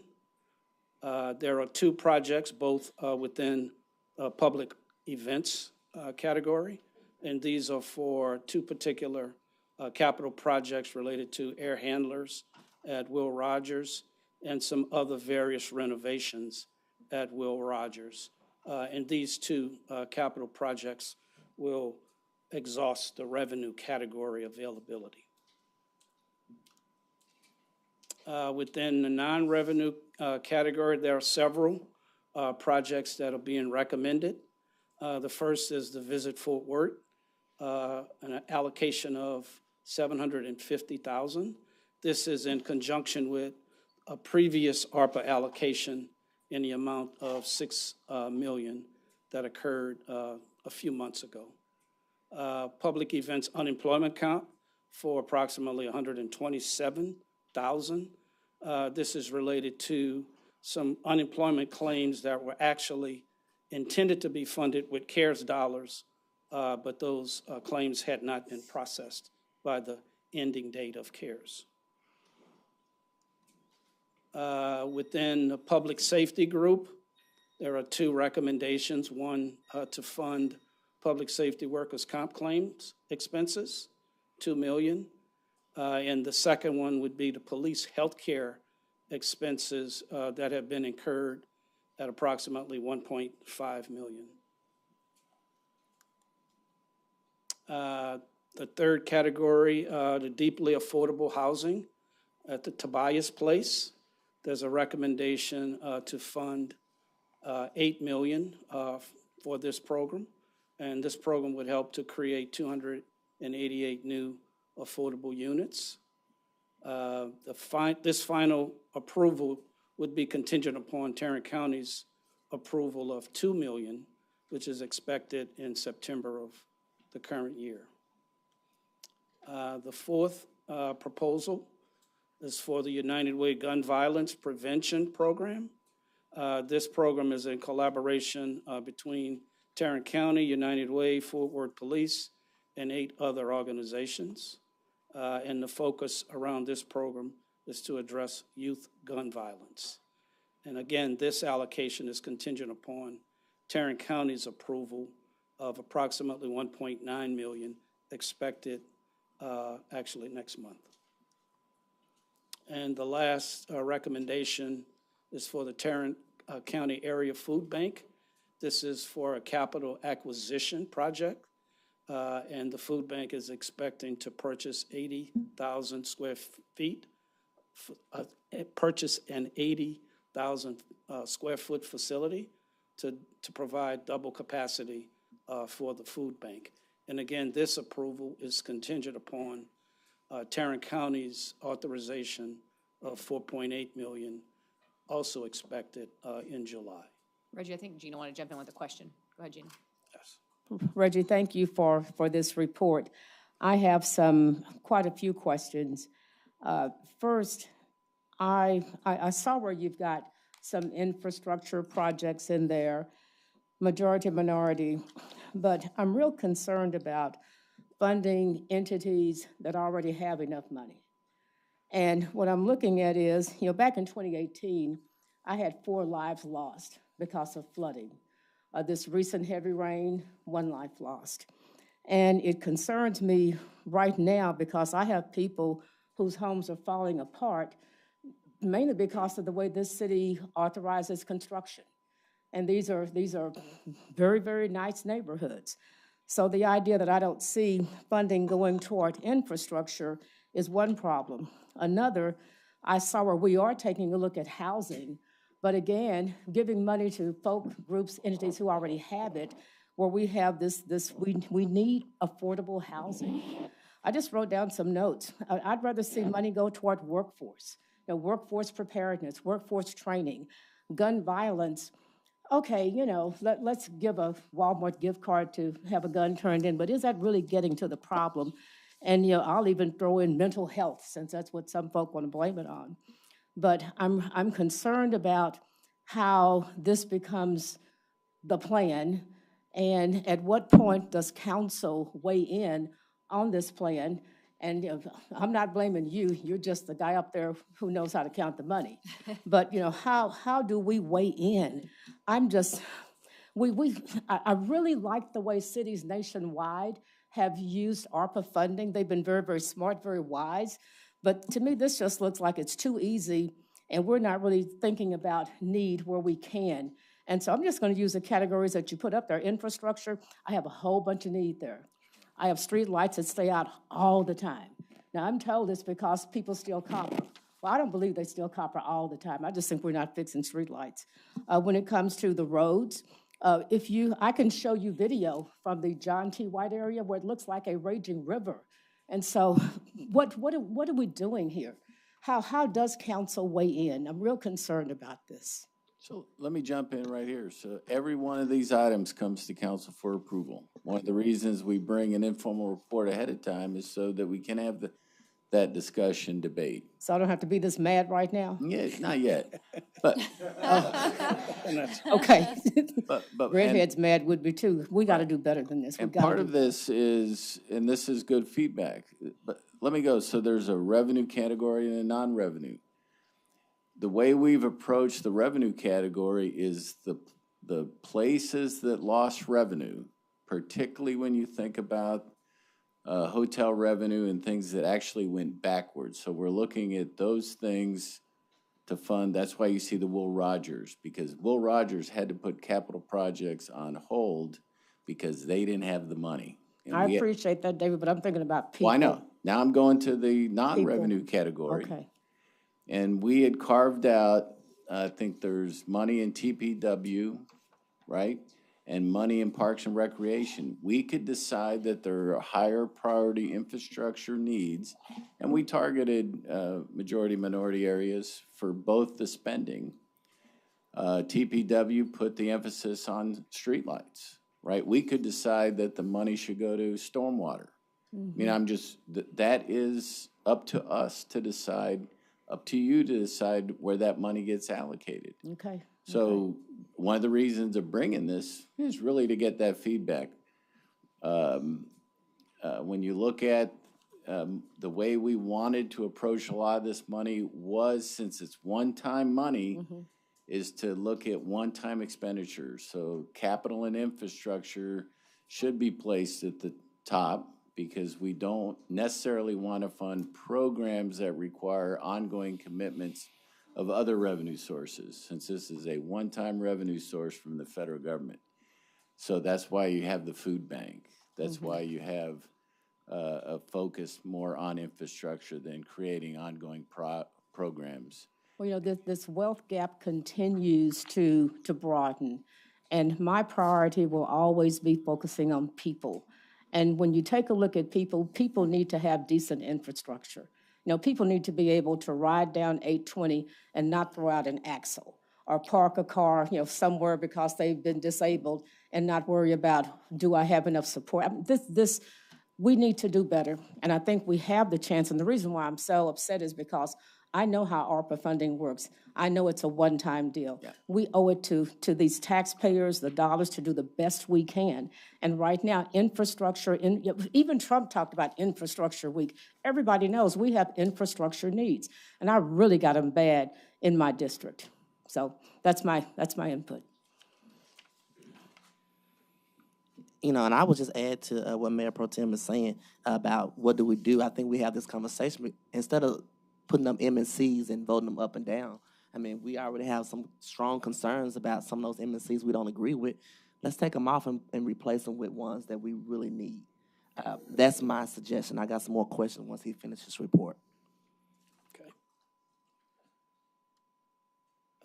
The next slide is just a summary of the recommendations that are just articulated. And ultimately, there remains approximately $330,000 left after we've considered those projects. And next steps, on the 28th, we'll have an M&C which appropriates the second tranche, the $86.9 million, which was received in June. We will, as a second M&C, planning to allocate the $4 million to the Park and Recreation Department for the recommended park improvement projects.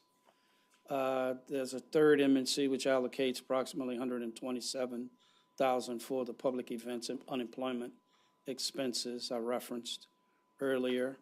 The fourth and fifth items are actually not related to this presentation, but are ARPA-related M&Cs. One, to execute an interlocal agreement with Tarrant County for the radio transmitter site. And the last item is execution of a forgivable subordinate loan. And this is related to a previously approved city ARPA allocation. And as has been mentioned, additional IRs and M&Cs would be processed for all of the projects that are listed previously. And those would occur over the next several months. So to pick up on the theme, Reggie, you go back. No, to that last slide on the M&Cs. Yeah, right there.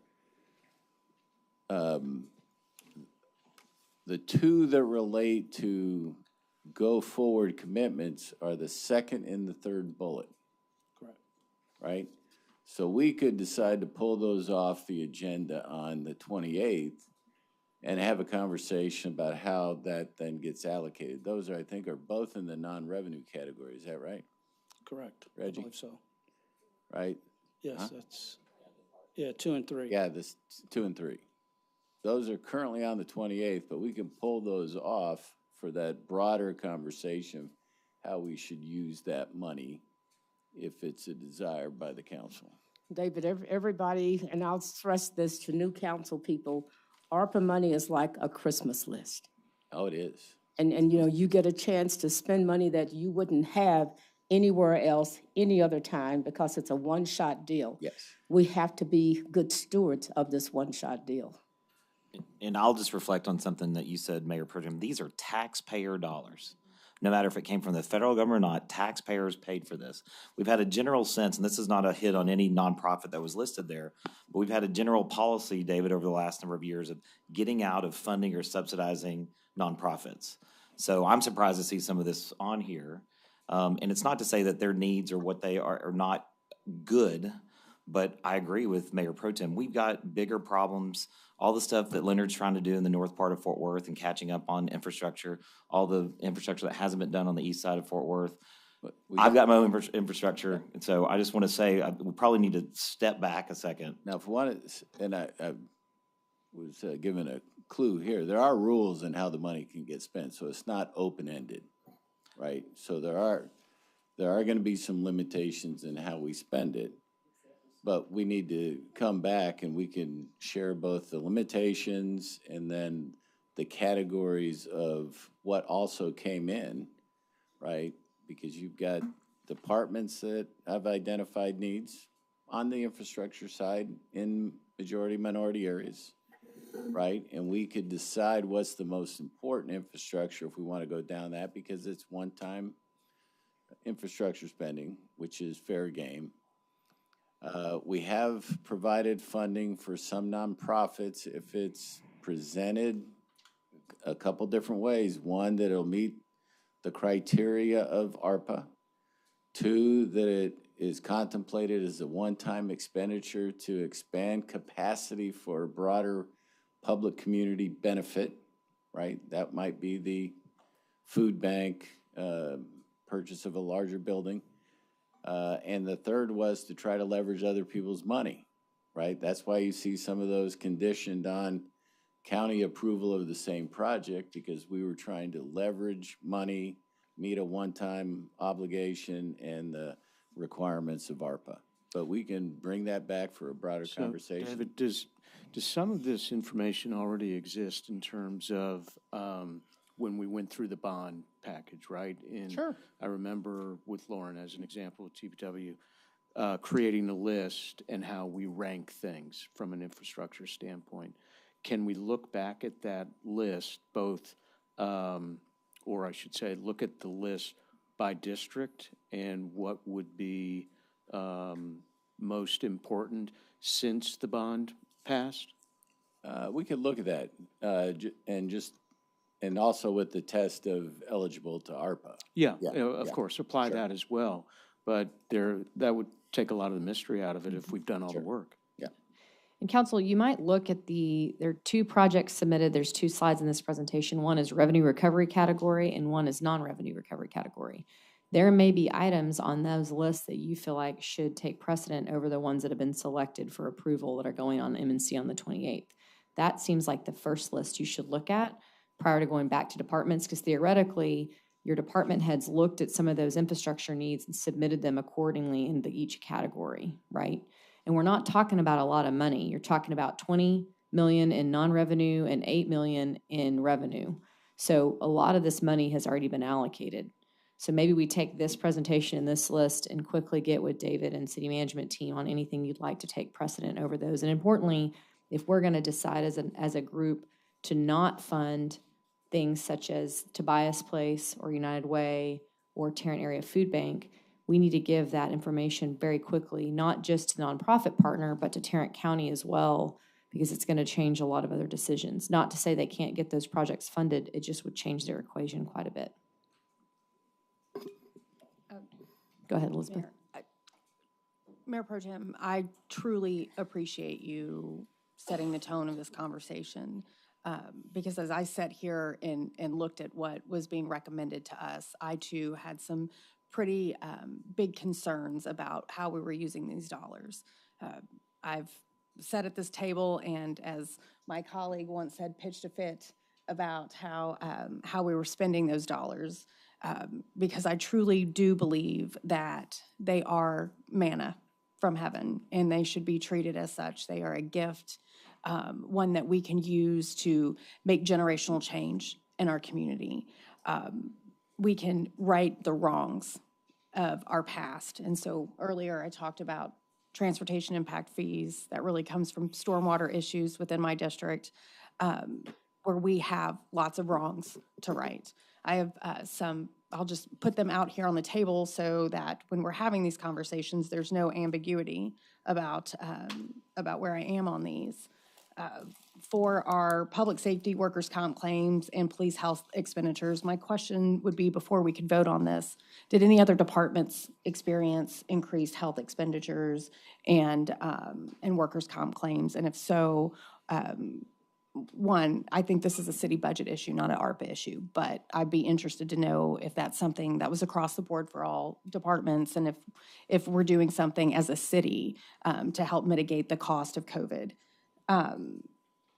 The United Way Gun Violence Prevention Program, I think we need a lot of work when it comes to gun violence and prevention. My concern with this is I don't think it meets the one-time expenditure qualification that we have played out, and I haven't been able to receive an answer as to why it didn't go through the CCPD funding process that was laid out to us in an IR for how these projects are selected. And it could be it didn't meet the timeline or whatever, but I would like to know about that specifically. And I agree with you, Gina, that this should be about infrastructure, one-time investments. And I think we should really take this last 28 million and try to right our wrongs, because this is a perfect opportunity to do so.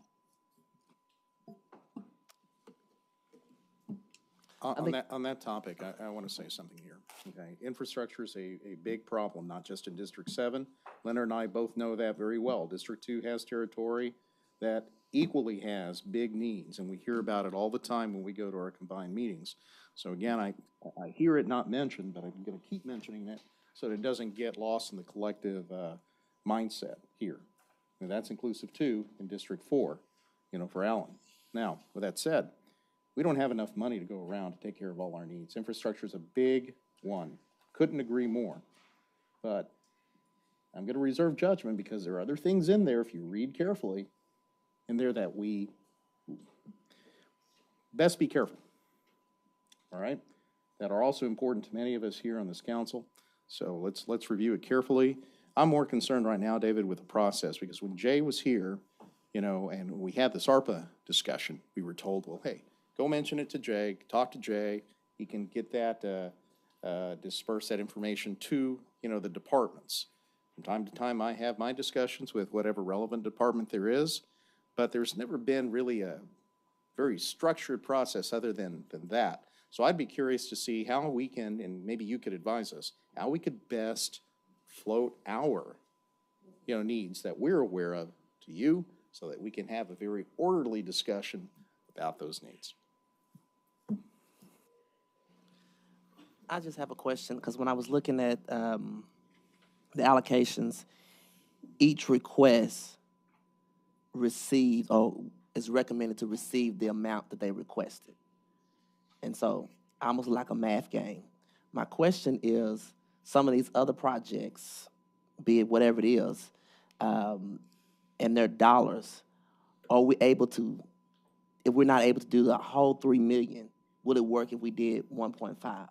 I don't, that may be a question for each of the different departments or whatever it is. I was trying to figure out, were we only able to fund these because they kind of made up the $8 million and the $20 million?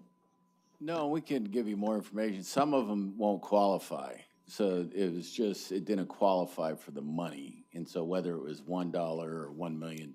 So there's also maybe a way we can say that some of these wouldn't have qualified for ARPA at all, even though we got the request, right? And then others, it could be that area of, there was a range that it could have been funded at. Alan. So can we get a list of the decisions? I keep hitting my mic, the newbie issues. But can we get a list of the reasons why, if they qualified or not, and the ones that qualified, just the overall recommendation on why they aren't funded, or moving forward in relation to the others? Yeah. Good.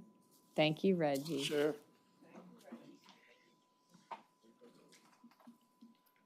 Next up is our friends with Dr. Barnett. Thank you for coming. And Andy Taft are going to present on the proposed African American Museum and Cultural Center. Thank you for your patience, gentlemen. I should have put you first. All right, leg is asleep. Okay. Mayor and City Council, thanks so much. I'm proud to be here to brief you alongside Dr. John Barnett on a project that's been years and years in the making here in Fort Worth.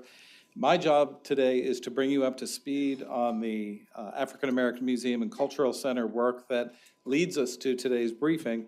And Dr. Barnett will brief you on the most recent efforts and where we go from here.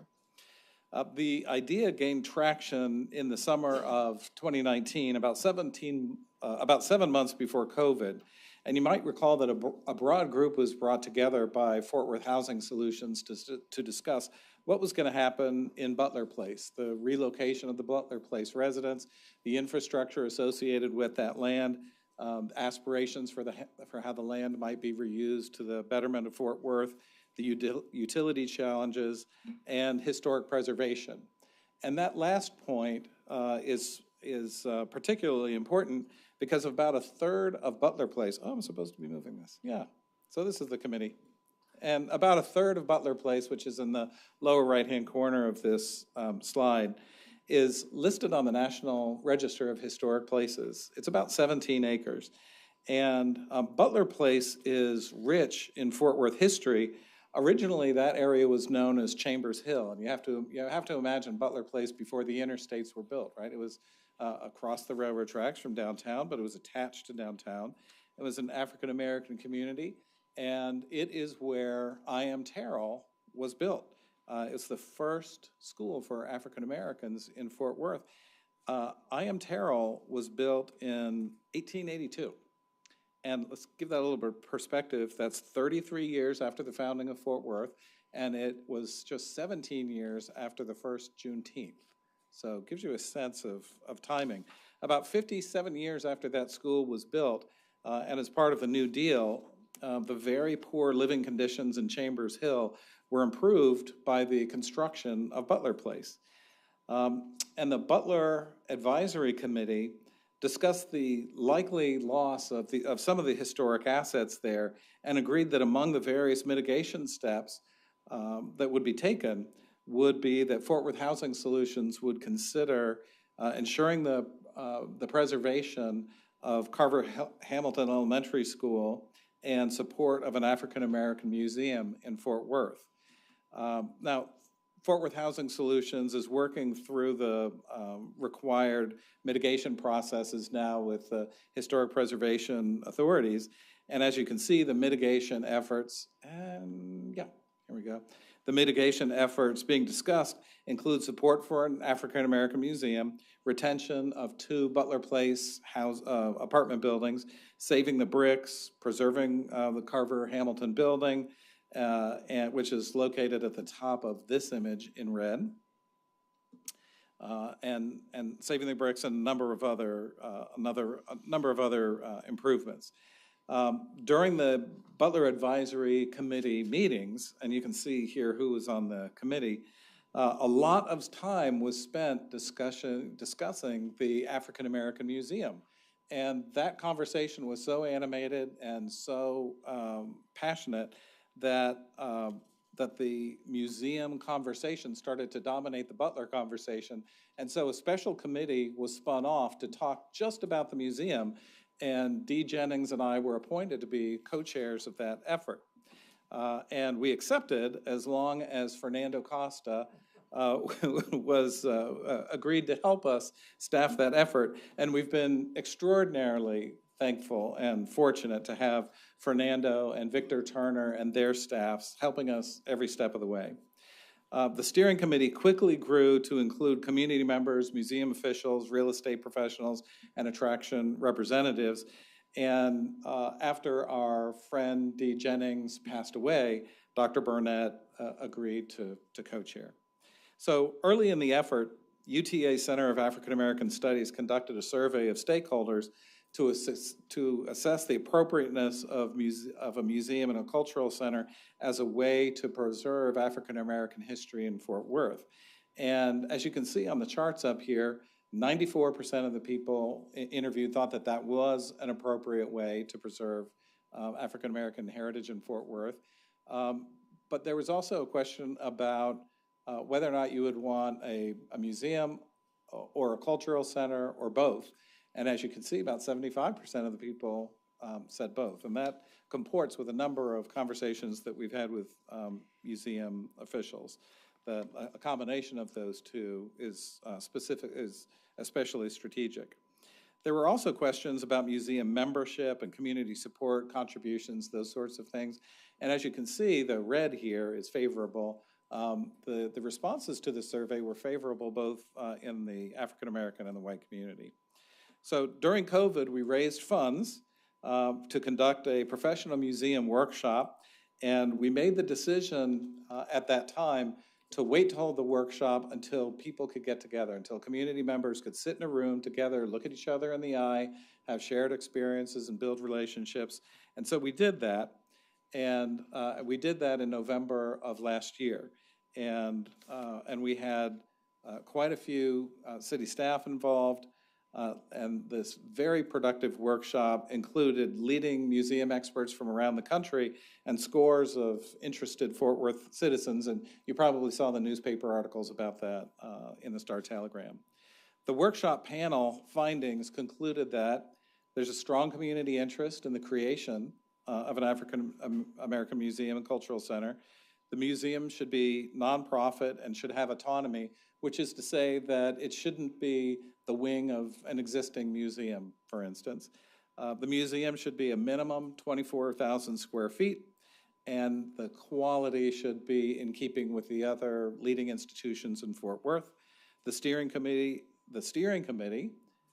should articulate the museum's mission, vision, and goals before we move forward. And the steering committee should also commission a full study to assess and detail the museum's sustainability and economic feasibility. So that brings us up to today. And now, Dr. John Barnett will share with you the steps that we've taken since the panel gave us those recommendations and where we go from here. Dr. Barnett.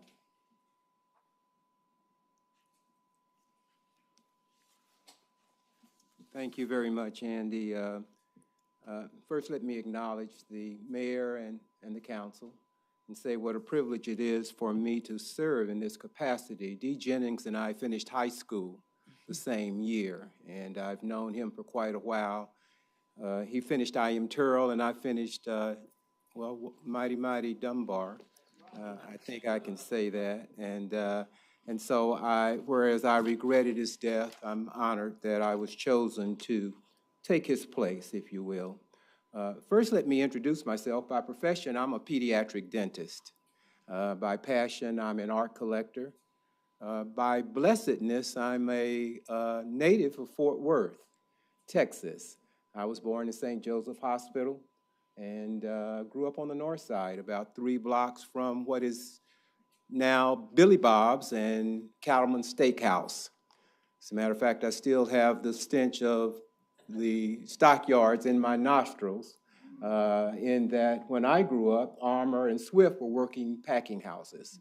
And now that area is one of our main tourist attractions. And so I'm not a stranger to Fort Worth and honored to be in this position to contribute to the progress of our great city.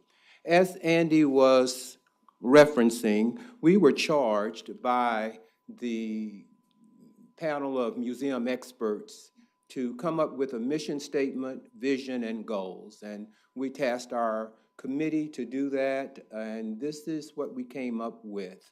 The mission is to rigorously explore and proudly express African American history and culture, to enlighten, inspire, engage, and challenge everyone toward a better understanding and a more just society. Very briefly, our vision is to bring people together by telling our stories. To that end, on April 22nd, April 2022, a panel of real estate experts from the Urban Land Institute in Dallas, Fort Worth District presented the results of a site selection study. I need to say that site selection is a misnomer because at this point, this museum does not have a selected site. We took input from the workshop. We took input from stakeholder interviews. We took input from meetings of our committee, and we identified, with the help of the Urban Land Institute, 5 sites that should be vetted for possible location of this museum.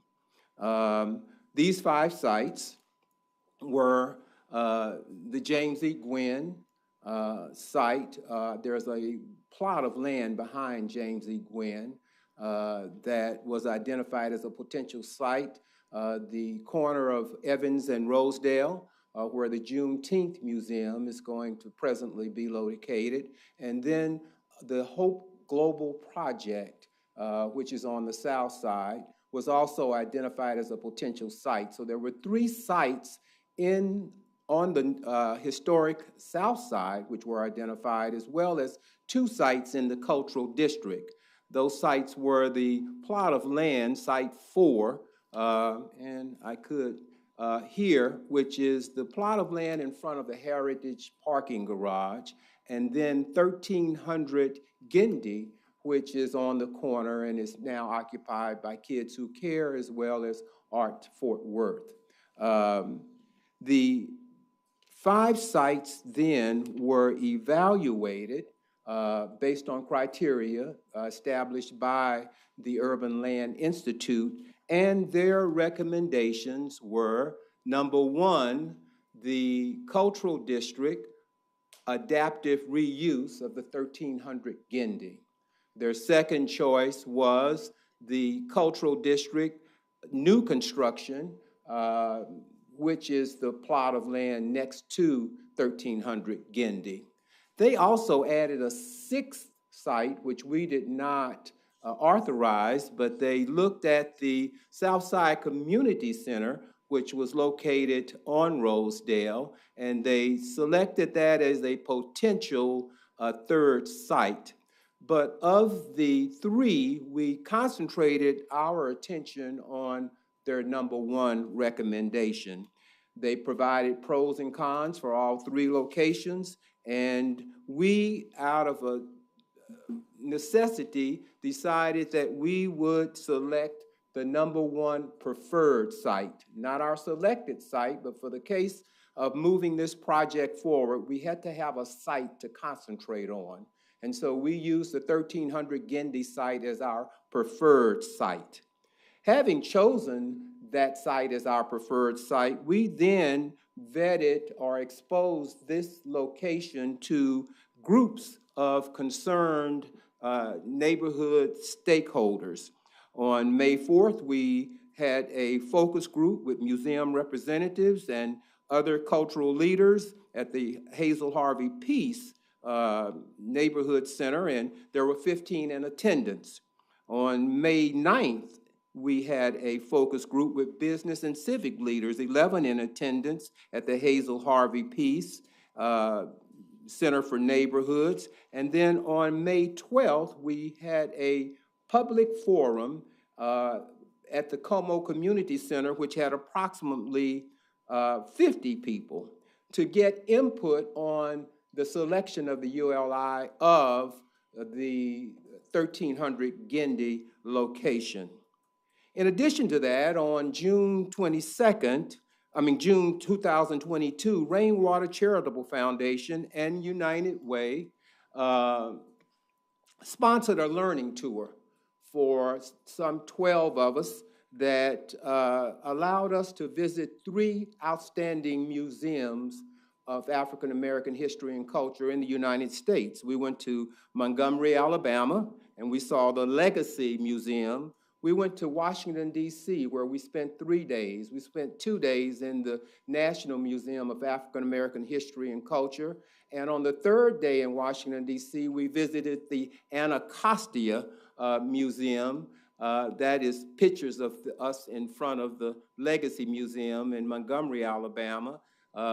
This is a picture of our group in front of the National Museum of African American History in Washington, D.C.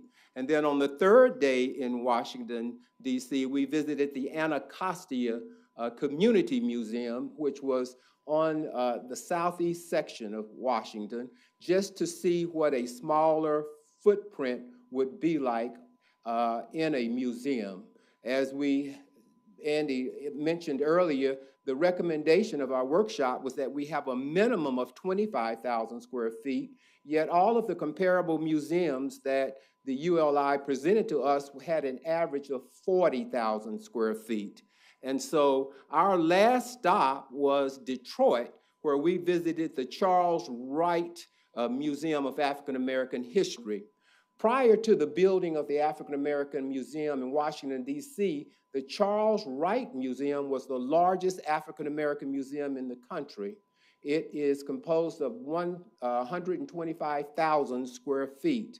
And we spent a day there with their staff and their executive director, and we were engaged by what they shared with us as we looked at continuing our journey towards an African American museum here in Fort Worth.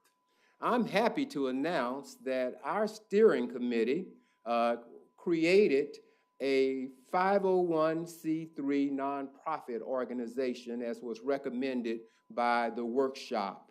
And it just so happens that on June 3rd, we got our certificate of filing back, which made official our steering committee now having a nonprofit. The steering committee selected officers in which I would serve as the chair, and Andy Taft would serve as the vice chair. Dr. Jennifer Brooks would serve as our secretary, and Scott Wilcox, who is the chief operating officer and chief financial officer for the Amon Carter Museum, would serve as our treasurer. We have not named directors at this point, apart from our officers, but our attorney of record is Representative Nicole Collier, who is a partner in West & Associates, a law firm, and our accountant is Juliet Williams, who is a CPA and president of J.J. Williams, PC. We determined that we would need in our next step to raise funds for a feasibility study. It was determined that the cost of this feasibility study would be approximately $230,000. At this point, we have raised $40,000, which has been approved by Fort Worth Housing Solutions. We have been awarded $30,000 from the North Texas Community Foundation. We have pending and prayerfully a favorable outcome, $40,000, which will be discussed and voted on the June 28th meeting from the city of Fort Worth, which leaves us a balance of $120,000 that we anticipate coming from individuals and foundations. To that end, we have appointed and selected Attorney Glenn Lewis as the chair of our fundraising committee. And we have tasked him with the goals of raising the $120,000 to complete our feasibility study, as well as raising an additional $50,000 that we will need for first year operations. Because at this point, all of our experts, all of our legal firm, our attorneys and our accounting firms have been pro bono. And it has just been by the grace of God that we have found people who have seen the vision and embraced our project to provide those services for us. But we're running into situations now where out-of-pocket money is not going to meet the needs that we have. And so Attorney Lewis has accepted the challenge, and he now represents the chair of our fundraising committee. There has been some question about this $230,000 feasibility study. What would be the scope of it? We will put out bids to national firms who've had experience in African American museum construction, but the scope that we would ask them to consider would be an orientation meeting, which would be a meeting with our board to give some insight into what we would like to see done and have a site and area evaluation, a concept description and industry trends, market analysis, evaluation of comparable facilities, annual usage, physical planning and concept development, financial analysis, and warranted and typical development costs. Let me say that every step of this process, we have tried to be as transparent and have tried to communicate with the public as much as we have. We have determined that we're going to trust the process.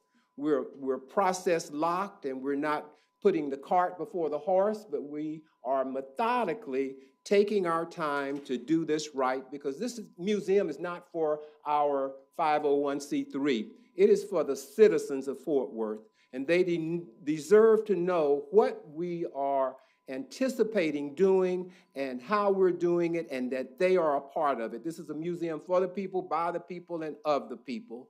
And so our goal is to lay this step-by-step process out before the public so that they can be aware of what we're doing.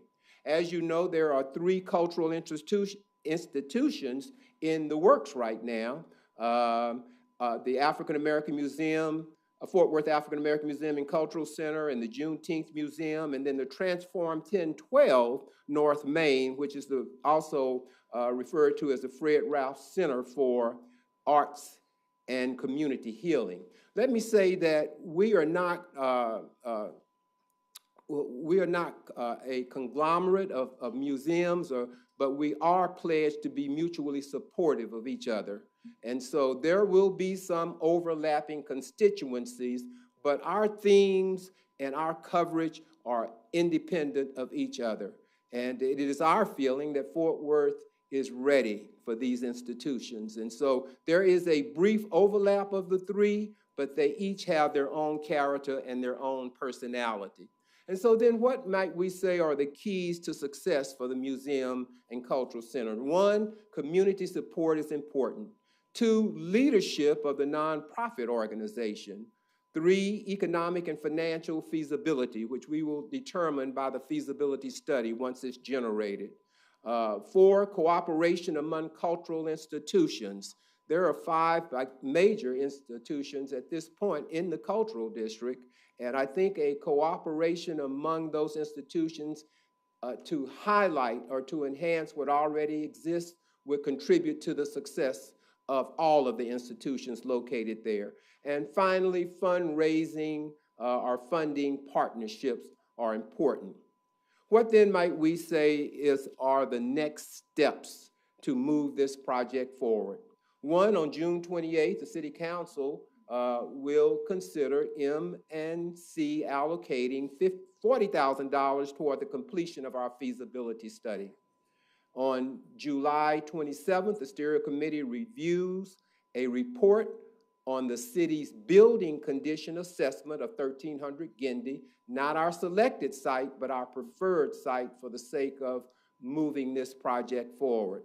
On August 9th, the City Council considers resolution authorizing the city manager or his designate as a consulting partner to execute the Butler Place Memorandum of Agreement, which contemplates a study on the feasibility of a museum and cultural center. Andy covered that in his part of this presentation, and that should be considered on August 9th. Between September and December of 2022, we plan on completing our fundraising for the feasibility study and starting to issue a request for proposals and select a qualified consultant to perform this work. Then between January and June of 2023, we plan to complete the feasibility study. We are moving along at a pace that is, quite honestly, it's exhilarating. We're not moving too fast. We get questions all the time about, when is this going to be done? When are you going to open? And I'd say when the time is ready, the doors are open. But we're more concerned with being thorough, being transparent, trusting the process, answering what we know when we know it. I've been asked so many times about things that I just can't tell you. It's like you ask the football teams, are you going to go to the Super Bowl? They say, we're concentrated on winning the next game. The Super Bowl will come if we keep winning the next game. And so we think this museum will manifest as we take the next step. And so as we have taken these steps, we have summarized them in our reports, and we're hoping that we can keep moving this forward. Let me then open the floor for, if you will, for questions, if there be any. Any questions for Dr. Barnett? Anybody? Chris, go ahead. Yeah, I just have a couple of comments. First, thank you, Dr. Barnett and Andy Taft, for working diligently on this. And not only do I believe Fort Worth is ready, but this needs to be part of Fort Worth. And so I talked about that in our Juneteenth parade march, about how we have to move a path forward. So I'm really excited about what you guys are doing. I look forward to voting on the MNC that's coming up. I do have, I guess, a question because I want to make sure that we as people, or we as the Black culture, don't just get leftovers or hand-me-downs when we deserve the very best as any other museum that's out there. Yes. And so I am greatly excited about the Gritty Street or whatever it is, but I want us to make sure that we get the very best. And so I want to make sure we look at the condition. I see that coming up July the 27th. I do have a question, because I think Andy mentioned it, and it's in your next steps as well. What is the relations for the African Museum in Butler?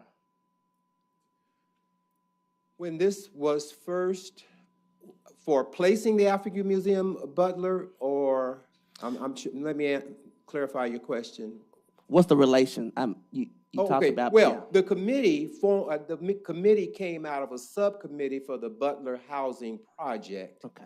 And so we have kind of evolved from a subcommittee to study. We did not want to lose, or the committee did not want to lose the historical significance of the Butler housing complex. And so to mitigate that loss, the thought of a museum, if that property was no longer going to be occupied by its original residents, how do we mitigate or preserve the historical perspective that is contained within the Butler Housing Project? So from that, this 21-member subcommittee was formed of the Butler Advisory Committee, of which now has evolved into the Fort Worth African American Museum Steering Committee, which as of June the 3rd has evolved into 501c3 nonprofit for the Fort Worth African American Museum and Cultural Center. So the etiology or the beginning of it was the Butler Advisory Committee, and we have evolved to our present state. Yes. I don't know if that answers your question. No, it certainly did. Okay. And you have a site committee as well? A site committee? Well, we use the Urban Land Institute. Well, we use the workshop of museum experts to canvass the city.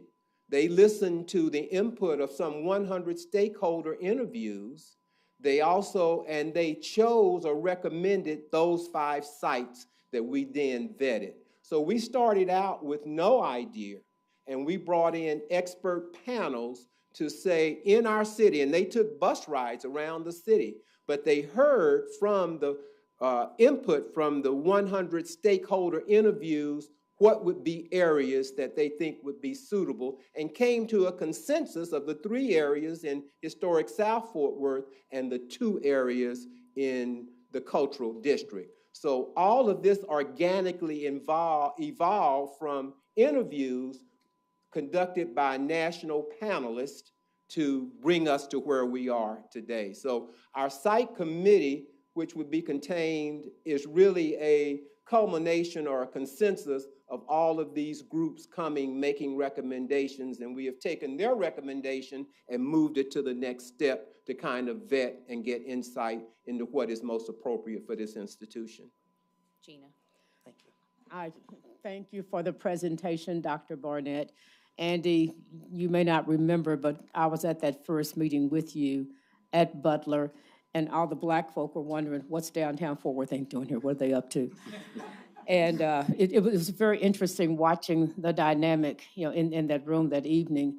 As time moved on, Councilwoman Kelly Allen Gray took an active leadership role because that's her district. And this is my question to you. The current site and the preferred site involves 2 council districts. And I'm just wondering, are you going to involve the council member, or in this case, members, as Councilwoman Gray was involved? Because if you come to City Hall, that means you probably want something. And what better way to make sure the council is fully engaged? And I think that's you too.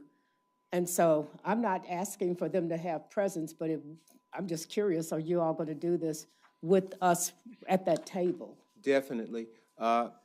Councilman Firestone, the Gindi preferred first location is in his district. Yeah. And so my plan, and I guess this is my reach out to you, Councilman, that I'd like to talk and sit down and give input.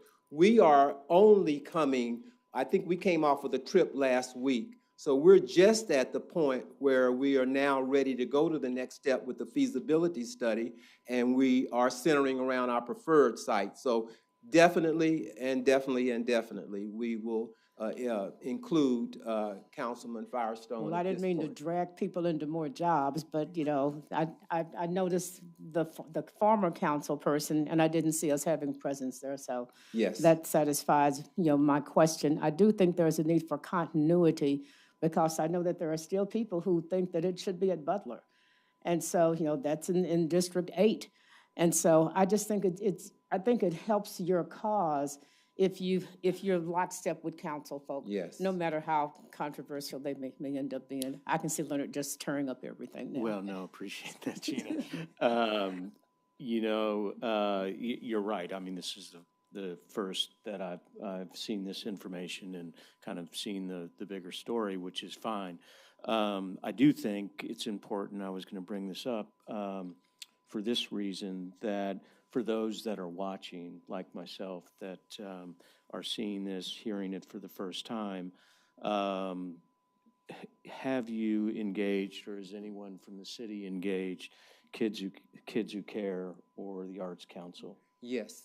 As a matter of fact, this week we have a meeting with both of those entities. Tomorrow, I think we're meeting with Arts Council, and I think it's Thursday we're meeting with Kids Who Care.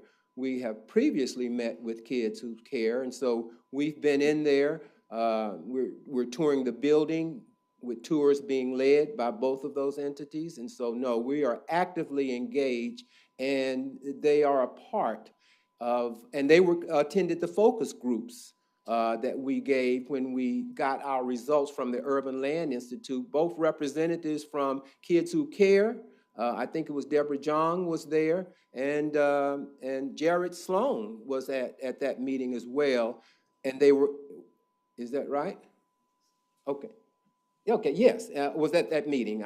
And so, yes, we try to keep them as informed of the steps of where we are, saying that this is a preferred site, and we have not selected a site. We think that if we do the correct vetting, and if we follow the process and trust the process, that the site will become evident to us.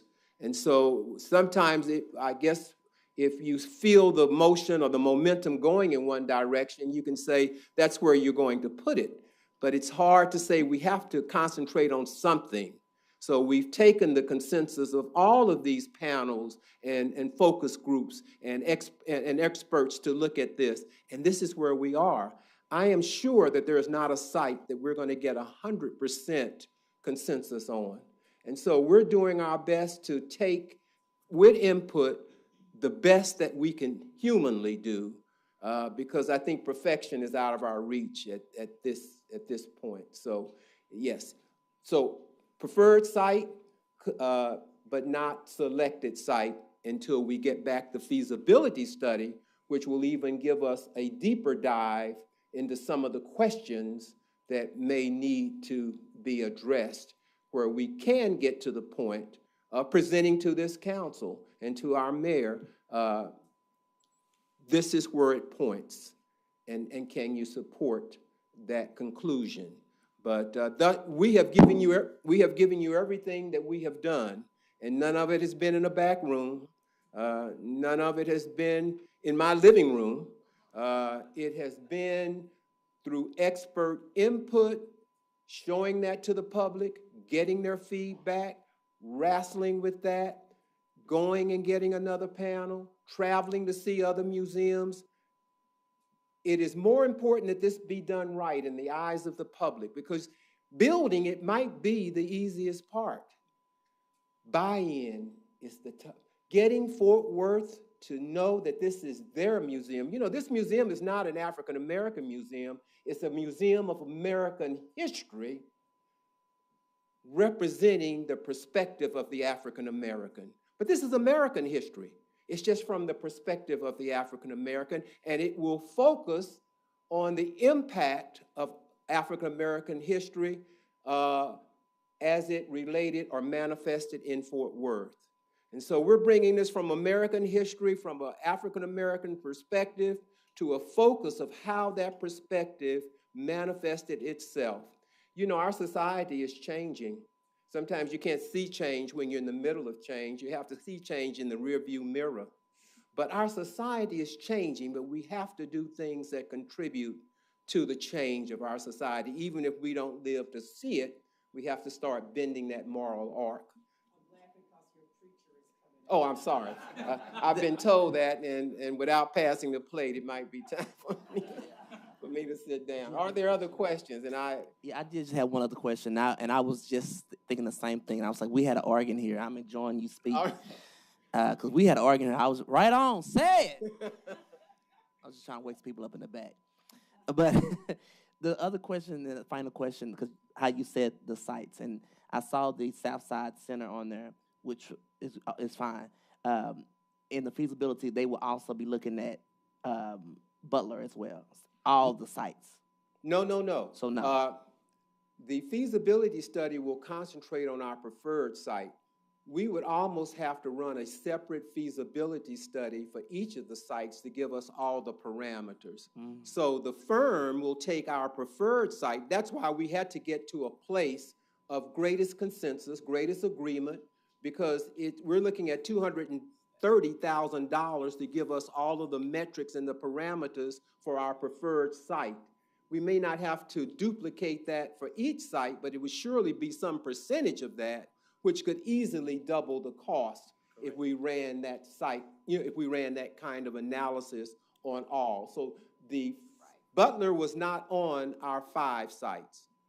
It was the 3, Hope Global, Evans and Rosedale, and the plot of land behind Gwynn School. Those were our 3 that came to us from our museum experts that toured the city and evaluated based on input from the stakeholder interviews as to where this should happen. So we went from Fort Worth in general down to 5 sites based on the recommendation of this panel of museum experts. Yes. So I have a question about the site selection because I'm a little confused. Was it the museum experts that chose that selection or chose the Guindy site, or was it ULI's recommendation that ultimately put the Guindy site up to the top? The museum panel of museums recommended those 5 sites. Okay. And then ULI went. And then ULI came and did the deep dive on those 5 sites, and they categorized these sites. ULI is a great organization, one that I've worked with in my previous professional life, and I know they do a lot of great work around the city. I'd be interested to know the makeup of that particular site selection committee that did the analysis. We have it. Okay. Oh, I can give it to you. The ULI, I'm sorry, the ULI makeup. Yes, I thought let me go, that's the ULI makeup. And I can make a copy for you, but I can see it. Oh, yeah, with my 2 that's eyes the right makeup here. of the Yeah. ULI. And that was really my concern with putting so much weight behind ULI, is that I think there's maybe some richness to the different locations that could have potentially been missed with that particular setup. And I just want to say, as a note of architecture, when you showed, I want to make sure we get this right. I think it's a once-in-a-lifetime opportunity. Architecture matters, and those other museums that you saw, that you showed us, were designed to be museums of African-American history and or Black culture, and they were designed to reflect that. And I would hate to see us shoehorn such an important project into a building that wasn't designed with that thought, that very intentional thought around it. And so that's just, for whatever it's worth, those are my 2 cents on that particular. Thank you. Yes. I think additionally, the next time we reconvene, it would be beneficial to be, as you said, very transparent. And again, just getting the information for the first time. And again, for those listening, one takeaway is, well, why was our site targeted for this? Why? Just because we're there and this group happens to like us, why are they disrupting where we are, potentially disrupting where we are? And I think just that conversation has to occur. Yes. Kids Who Care, the Art Council, they've been there a very long time and impacted thousands of lives that have great respect for what they learned there, for the facility, for the kids that have grown up there, all kinds of things. Yes. And so I would just say, this could be really alarming again to people, and I just feel like that is honestly just totally dismissed. Could I say that we have talked to Kids Who Care, and they are not moving. They are incorporated. That building on 1300 Gindy is 96,000 square feet. We have met with Kids Who Care, and they want to stay, and if that becomes our selected site, our plans are for them to stay. We have also had conversations with Arts Fort Worth. We have not asked anyone to leave. We are open to their being there or accommodating or making whatever choices they have. But we have not asked or eliminated anybody from that building. Of a 96,000 square foot building, 24,000 square foot was the minimum. The average was 40,000. I think it would be more than enough space. But we have met with both of those groups, and we have not asked anybody to move out. Dr. Barnett, I think you see why engagement with this body Yes. is important. Yes. Because there are some conversations that should take place before we get here, and that's not your fault. But that's the reason why engagement is important. I And it agree. also helps our viewing audience know that we are probably on the same page. Yes. Any other questions for Dr. Barnett? No, I'd just like to add one more thing. And I think and I have heard this in the community and by other leaders, I think some of the continuity is of why the culture district was selected is to support the museum, to make sure it's supported and held up. So I don't want that to be lost on ears. It's not the museum proceeding on other museums, but it's to make sure that it survives its tenure. And that's just something, I didn't put words in your mouth, but that's some of the things I heard throughout the community is that Black folks want it in Black communities, but will it survive in the Black community? I said what I said. Thank you. Thank you, Chris. Any other questions? Dr. Barnett, thank you very much. Thank And you Andy, very for your much. time today. We appreciate you. Council, our last presentation is actually segues perfectly, Public Art Program. I don't think Mark's here today, is that right? So Fernando's going to lead us, and Martha Peters will also be joining us in a moment from Arts Fort Worth. Thank you, Mayor and council members.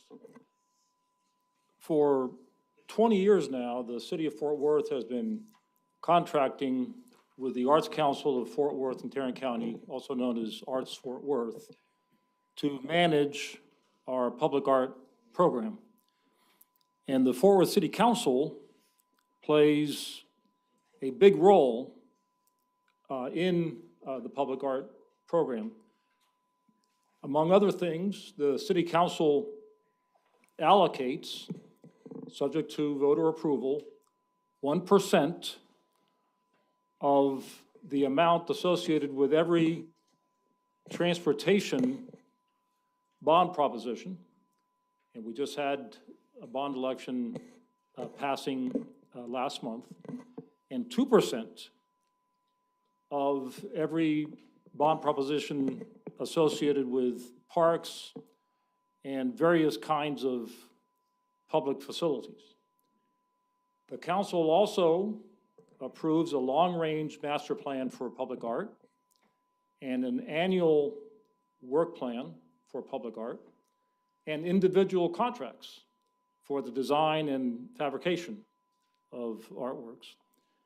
And finally, the council approves the appointment of Fort Worth residents to serve on the Fort Worth Art Commission, which works directly with the public art staff and selected artists on the design of that artwork.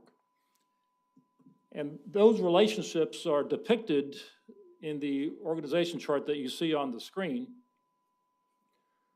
You see that we have a professional services agreement between the city and Arts Fort Worth. And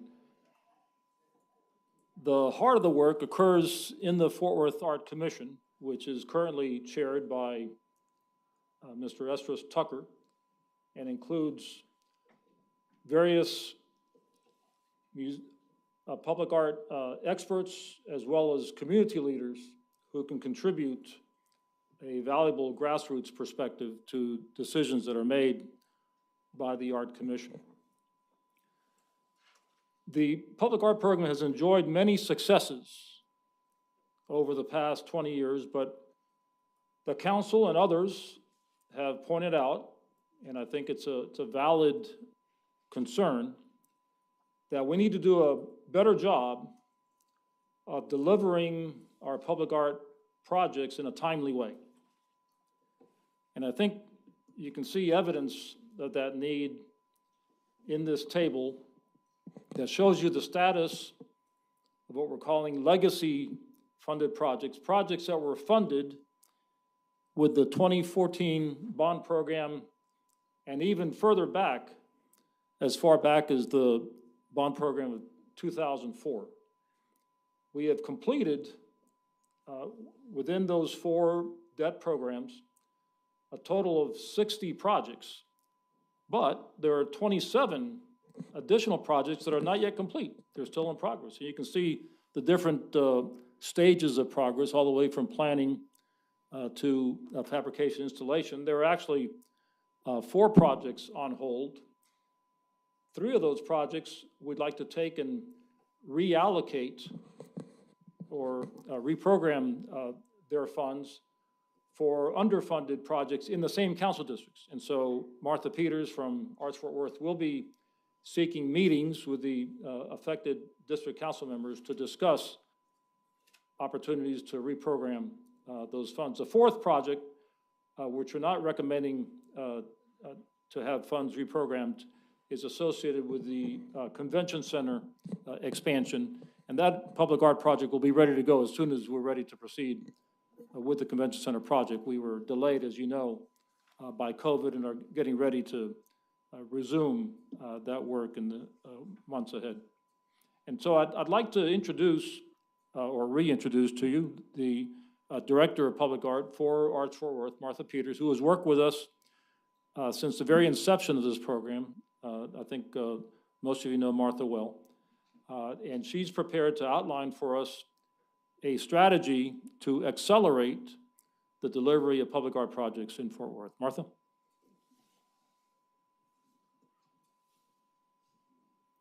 Good afternoon, Mayor and Council. Before I begin, I'd like to introduce Karen Wiley, President and CEO of Arts Fort Worth, our incoming Managing Director and President, Wesley Gentle, and our Board Chair, Jared Sloan. I believe Esdras Tucker was planning to join us. He may not yet be here, but anyway, I wanted to acknowledge them. So on November 30th of 2001, Mayor Parker presented a proclamation celebrating the 20th anniversary of the Public Art Program. Currently, the Fort Worth Public Art Commission collection includes 93 artworks throughout the city that celebrate our diversity, our history, honors our connection with nature, and reflects who we aspire to be in the 21st century. These images are representing all the 10 projects that were completed this last fiscal year. While the Public Art Program has enjoyed much success and some national recognition, we know that we have fallen short in timeliness on some of our projects, and certainly on several of these legacy-funded projects. We value being entrusted with the management of this program, and we appreciate the opportunity to have reviewed our processes, look for ways we can be more efficient and get our projects moving more quickly. So we're going to share some of the challenges we faced, but also the ways we've identified where our process can be improved. So Arts Fort Worth, and we are legally still the Arts Council of Fort Worth and Tarrant County, Inc., but this is our new name. We offer professional management services to the city. And really, the Public Art Program is a multifaceted program. It includes program planning, including big picture planning and bond package planning, project management, and our staff each is managing probably between 12 or more projects at any given time. We also do a lot of planning with the community and, of course, our artist selection panels. Project management really is like being a ringleader in a three-ring circus, because you're working with artists, the community, the city, project architects and engineers, and of course the Art Commission. And I want you to know that I meet weekly, as much as with very few exceptions, with each of the project managers to see how we're doing on each of their projects and help them with any issues they're dealing with. We also work through city processes. The funding for public art stays in the bank of the city, and those projects, the funding is only released through contracts with the artists. So we do work through the city's budgeting system and, of course, the law department. We also handle collection management of 151 artworks. That includes our legacy collection, which are pieces that were previously owned by the city before this program began, as well as donations of artwork since then. Community engagement, artist engagement is a huge part of what we do. It's what really makes the artworks connect. And then we also serve as liaison to the Fort Worth Art Commission that you appoint. So just as in a nutshell, our organization began in 1963. We did work with, our predecessors worked with the city to help establish the public art program. And our current staff has, believe this or not, 70 plus years in this very specialized field. Public art project management has been something we've done for the city under contract since 2002. This fiscal year, we're managing 43 projects in all council districts. And I kind of mentioned some of these items, but I would also mention that we do report to Mark McAvoy under Planning and Data Analytics, of course, is under Fernando Costa. So I was asked to look at other nonprofit organizations that manage public art programs that are city or county in the country. There are only a few. Most cities have their own staff with this arts expertise to manage their public art programs. But it was very interesting to touch base with these organizations. The first being the Arts and Science Council that manages the City of Charlotte's public art program. For Culture, which is in King County, Washington, in the Seattle area, they manage a county program. And then the Regional Arts and Culture Council of Portland, Oregon, also managing a city program. And you can see their structure's a little different. They're under contract with the government entity, but the public art funds go to them. They actually enter into the contracts with the artists, and then once the artwork is completed, they convey the artwork back to the governmental entity. So very different model than we use here. Closer to home, the Houston Arts Alliance is a little more like us. They also are like the others where they do have some independence. However, their funding is only sort of moved over to their accounts as needed to pay artist contracts. City staff reviews and approves project plans. They don't involve their city council, which I think is really interesting.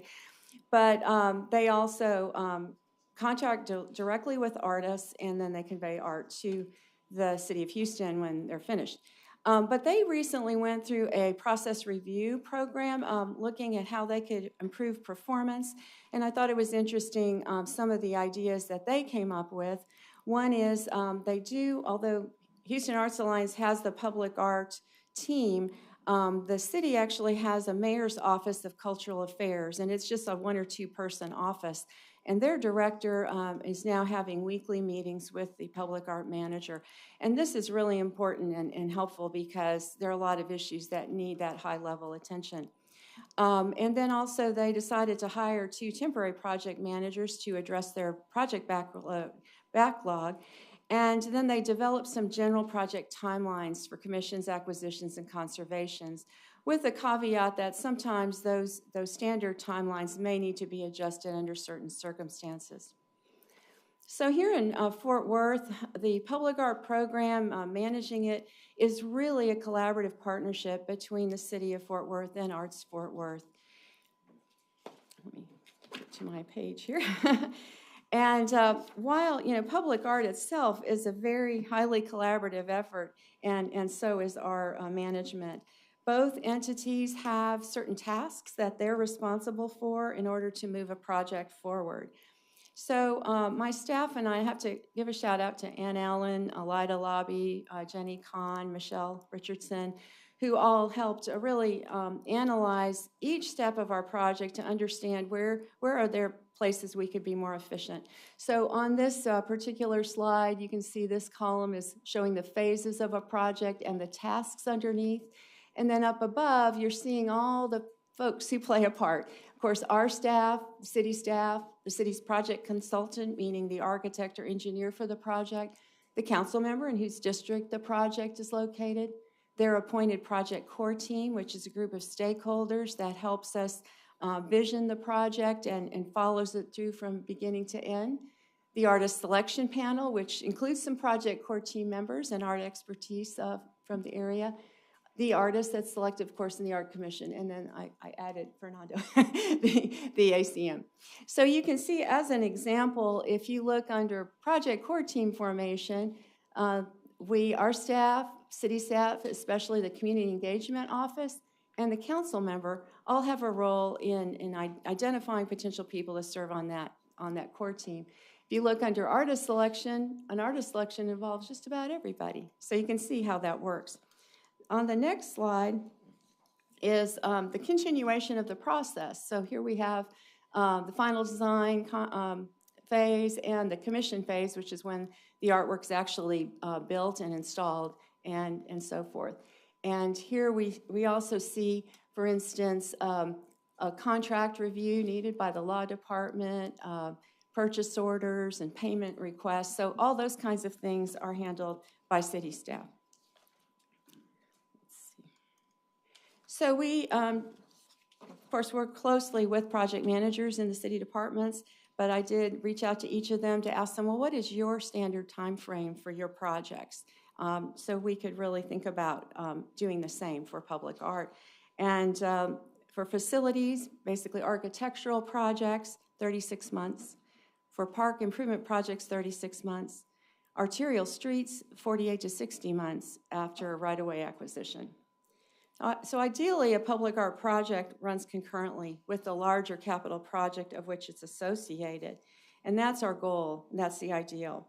So we are adopting these as our standard guidelines going forward for our capital projects so that the artwork is finished concurrently with the project wherever possible. I will say that sometimes they're not ready for us until they have to get done before we get done, particularly street, for instance. But in most cases, we should be able to adopt this timeline. So looking at some of the challenges and solutions to timely project delivery, we first have to look at some unique aspects of public art. One is that we have you involved, which is wonderful, and it's great. But it's unlike any other capital project. And we really find that it's very much a benefit to our projects. We also have robust community engagement. The advent of project core teams with the master plan update of 2017 really amped that up, and it's been very, very helpful. But as you can imagine, we have lots of people to convene. Sometimes scheduling can be difficult, but it's well worth it, and Zoom is helping a lot these days. We're kind of continuing on that way. We also have the unique aspect is that artists are commissioned to create one-of-a-kind original works of art. So we have artists who, they're very qualified, they're very knowledgeable, but they may be doing a project that's unlike any other project they've ever done. But it's worth it because then the city has an asset like nobody else's. So that's a unique aspect. Also, artists are responsible for everything, design, fabrication, and installation, even if, in many cases, they subcontract out some of that work or much of it, the fabrication and installation.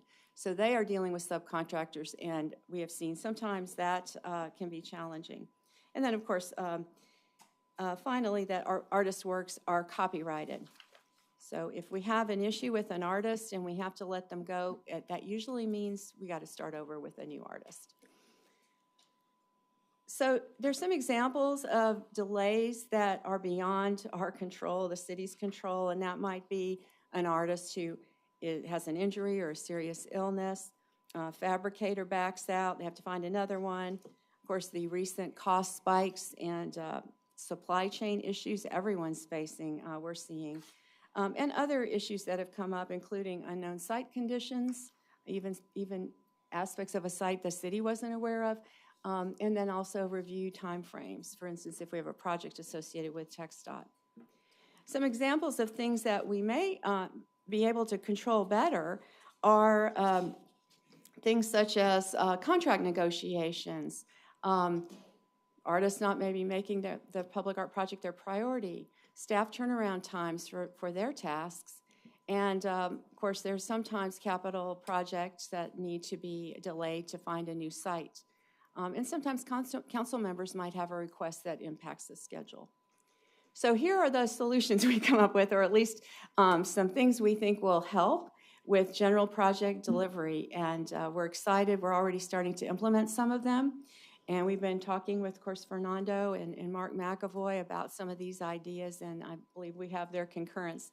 But one is, if we run into a project with a delay or any kind of budget change, that we would request the assistant city manager to sign off on that. So it's crystal clear what's going on, and then, of course, communicate those issues with the council members. And we do try to keep our council members involved, but I think this will add another layer of information and transparency. Also, if we have an artist who's just been a little slow or just not making the project a priority, to have the city attorney send out a letter of noncompliance if they're missing a deadline, because there is a termination for cause clause in their contracts, and that might wake them up if our staff isn't able to get them to move forward.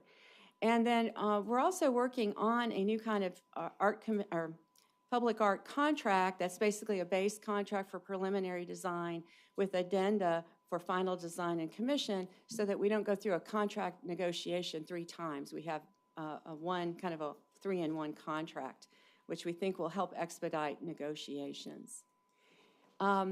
Reestablish weekly meetings with the assistant city manager or department director to improve our communications.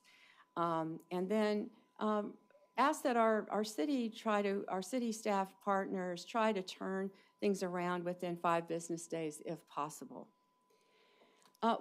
One issue that we in the Arts Fort Worth have experienced in the last couple of years is a reduction in our staff capacity.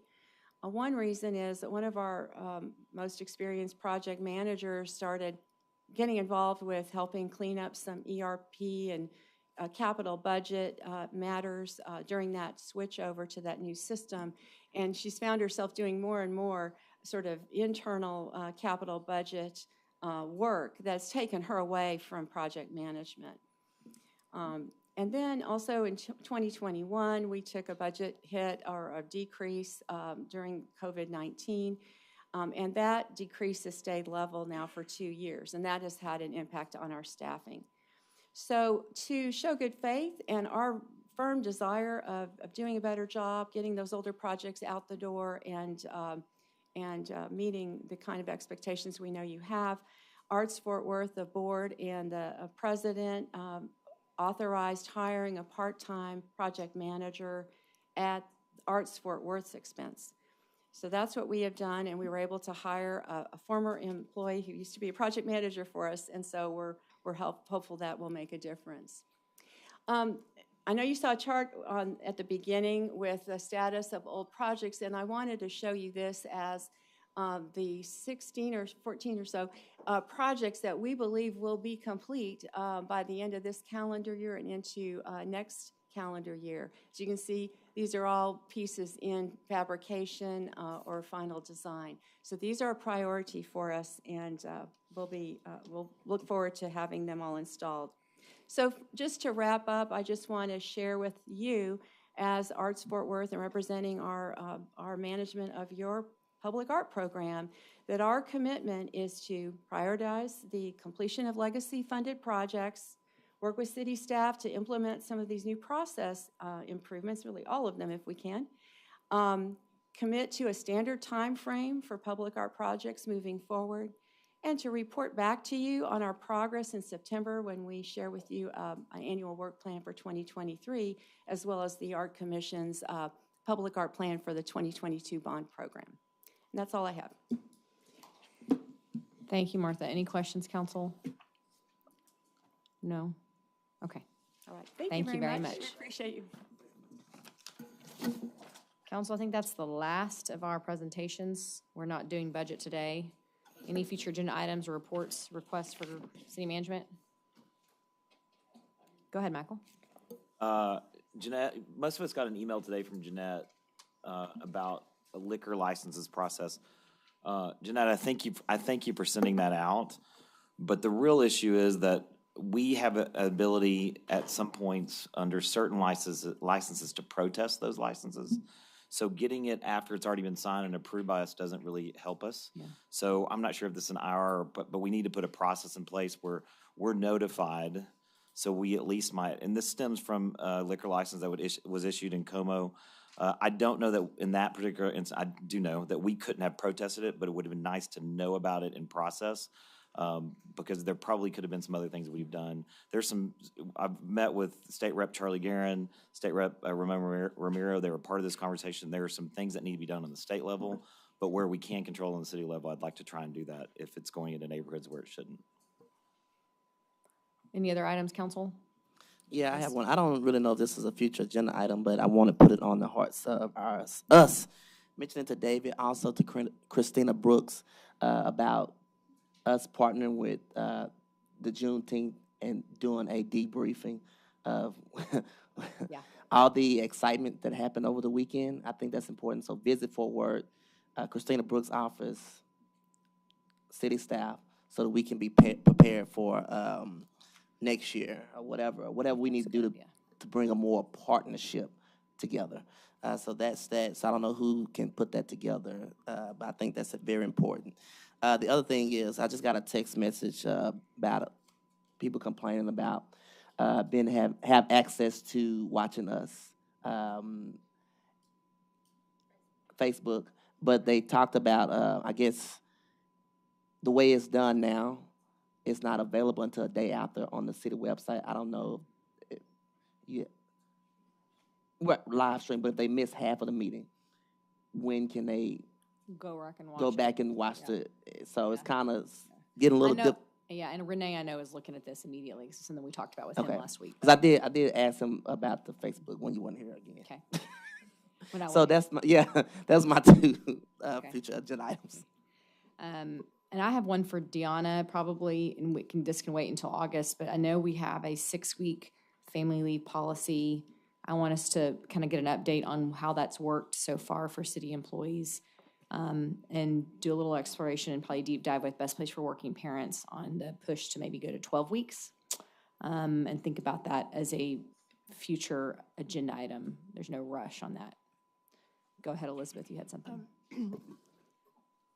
Yeah, so we have several small historic cemeteries within the city, and so I'd like to get an IR on where those are, what involvement the city has in maintaining those, and what our historical preservation staff can do and we can do as a community to make sure that we're preserving those. And that really comes from a conversation from a potential encroachment to Pioneers Rest Cemetery, and that has, some of our founding leaders in the city. So it's important that we're making sure we take care of those.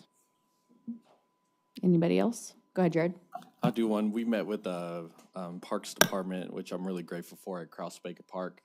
I know that Parks does everything they can in terms of dredging ponds.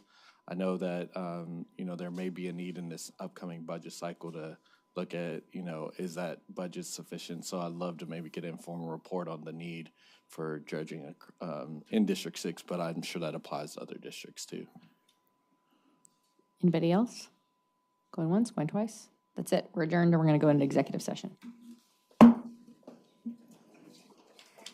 The city council will now convene into executive session on the following matters. The city council will conduct a closed meeting in order to